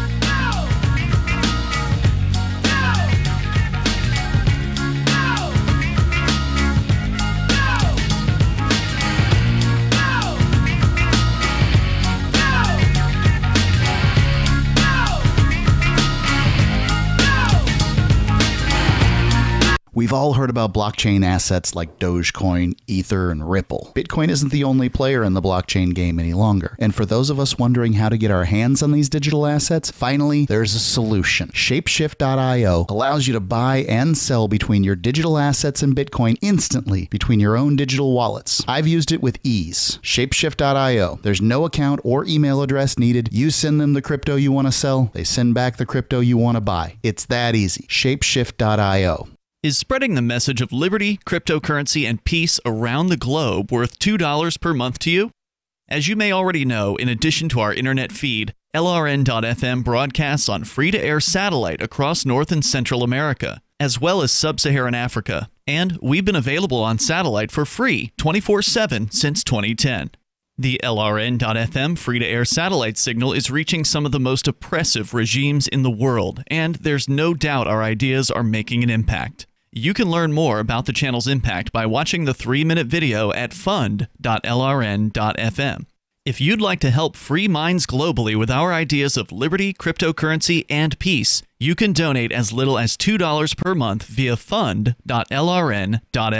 You can help us continue and expand our satellite broadcast to multiple continents. Visit fund.lrn.fm today, and thank you for your help. Don't forget to share the link on social media. That's fund.lrn.fm.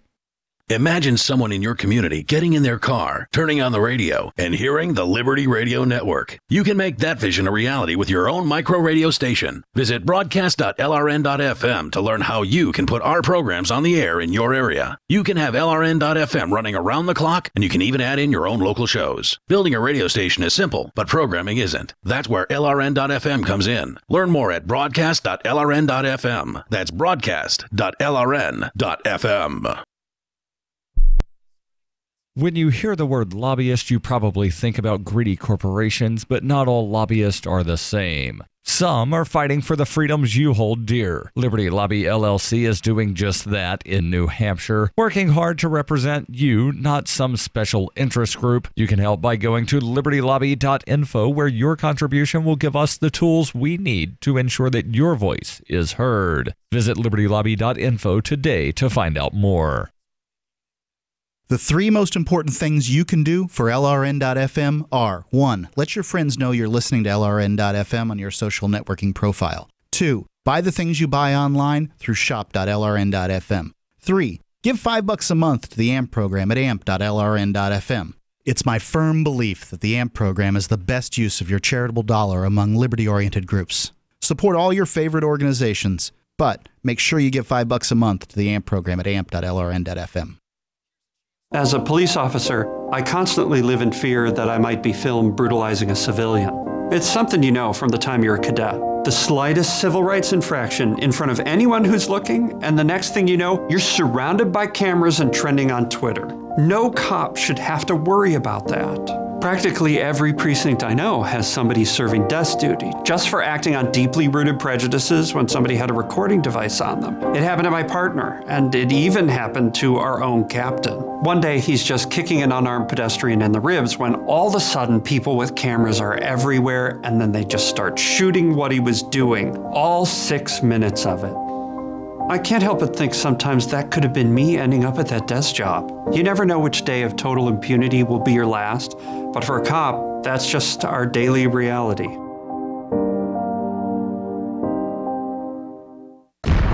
This is the Onion News Network. Some of our live shows are streamed in HD on Twitch. Please follow and share at twitch.lrn.fm. That's twitch.lrn.fm. You are listening to the Call to Freedom on LRN.FM. आप सुन रहे हैं स्वतंत्रता की पुकार सिर्फ और सिर्फ LRN.FM पे।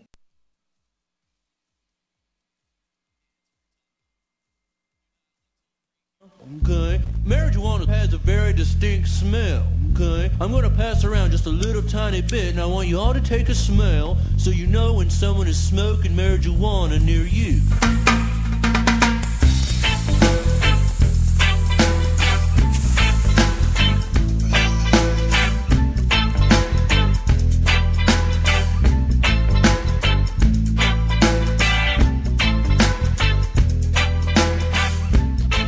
All right, welcome to the cannabis segment here on the Call to Freedom, which is still in need of a sponsor. So check us out at patreon.com/call-to-freedom and perhaps become that sponsor.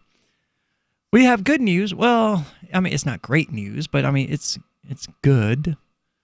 The House Judiciary Committee approved the Medical Cannabis Research Act of 2018. Today, despite objections that the measure unfairly discriminates against those with criminal records.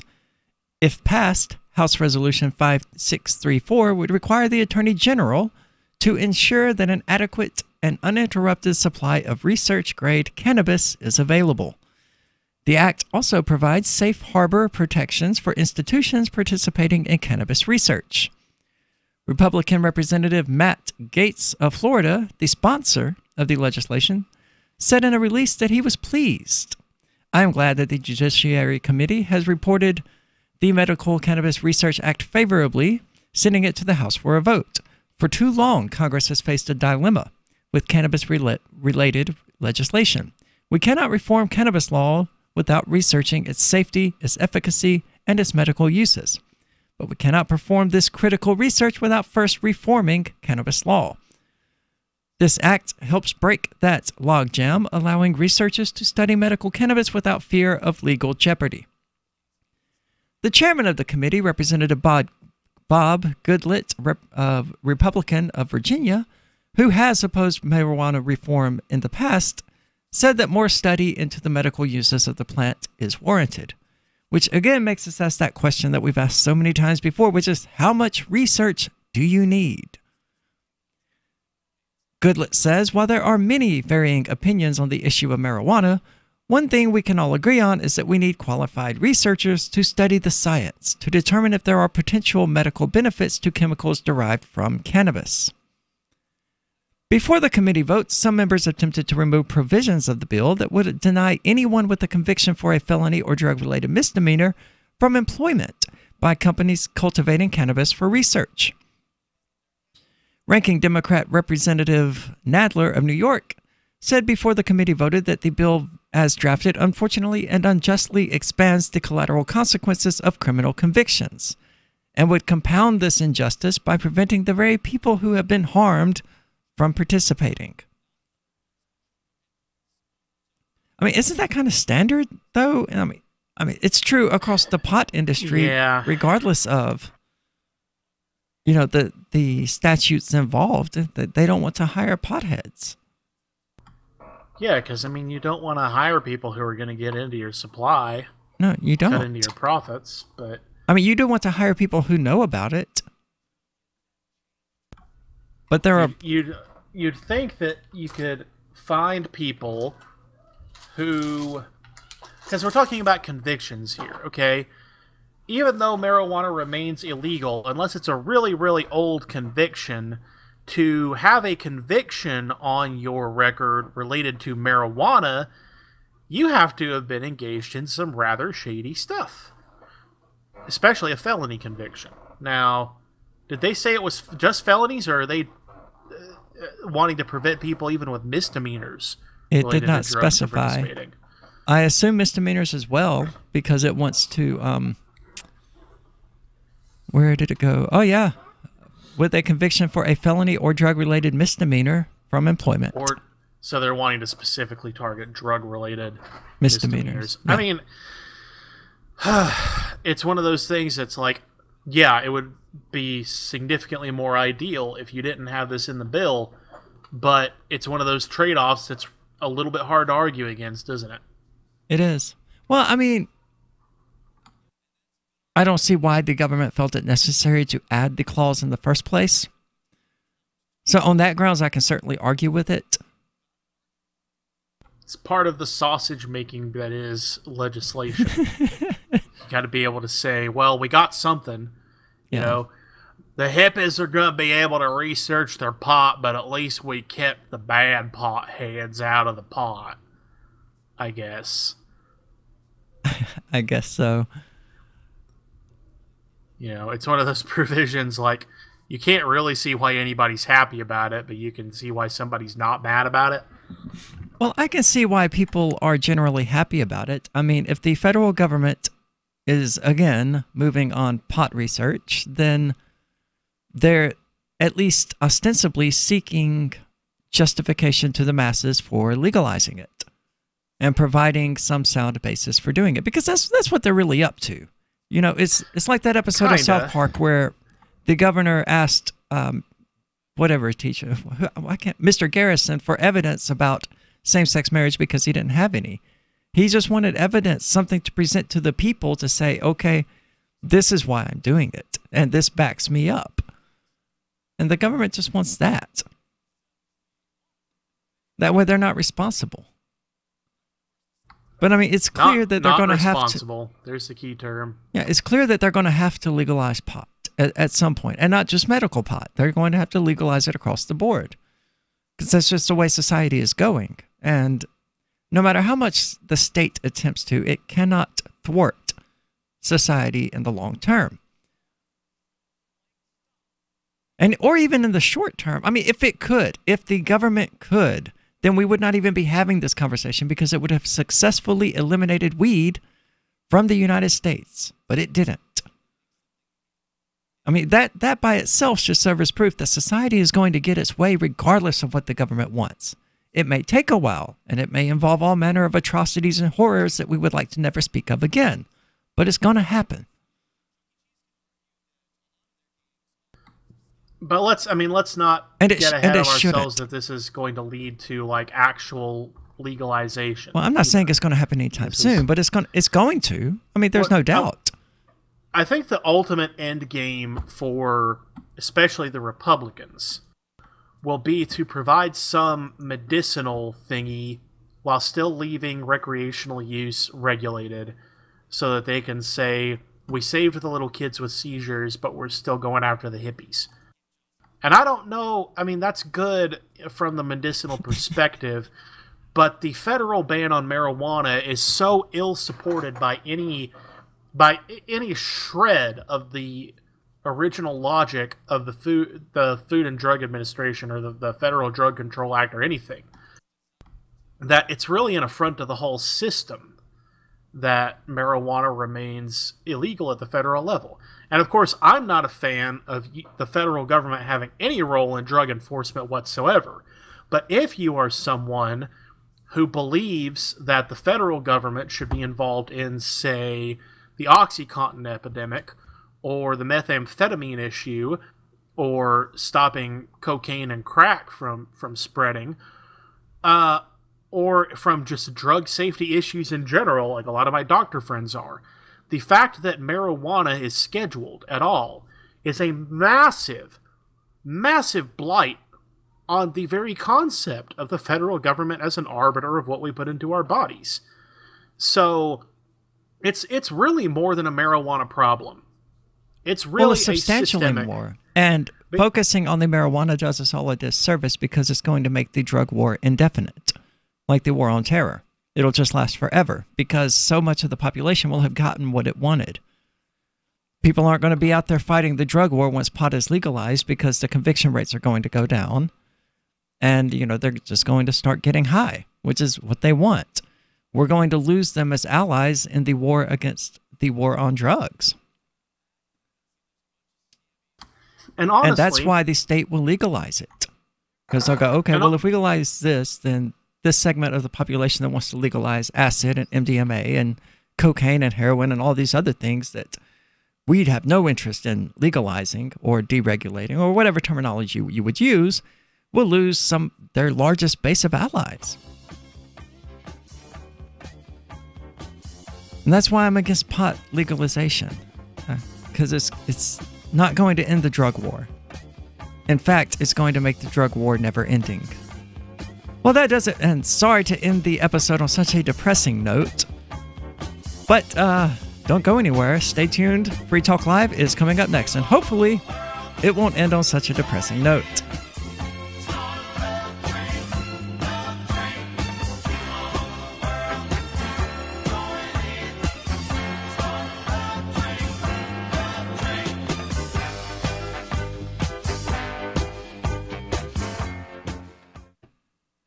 Since time began, tyrants have taken aim at personal liberties.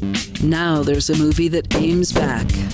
The government has no more right to tell us what to put in our bodies than they have to take our guns or tell us what books we can read. 6 drug police were eaten by bears while raiding a marijuana farm. On your knees, you dirty hippie! Jesus. On your knees! What's the problem, officer? Today, many cops who enforce pot laws do so only because it provides them with cushy jobs, good benefits, and a chance to push people around. I was an undercover narcotics officer. The drug war is nothing but a farce. The Second Amendment says you gotta keep you and your gat intact.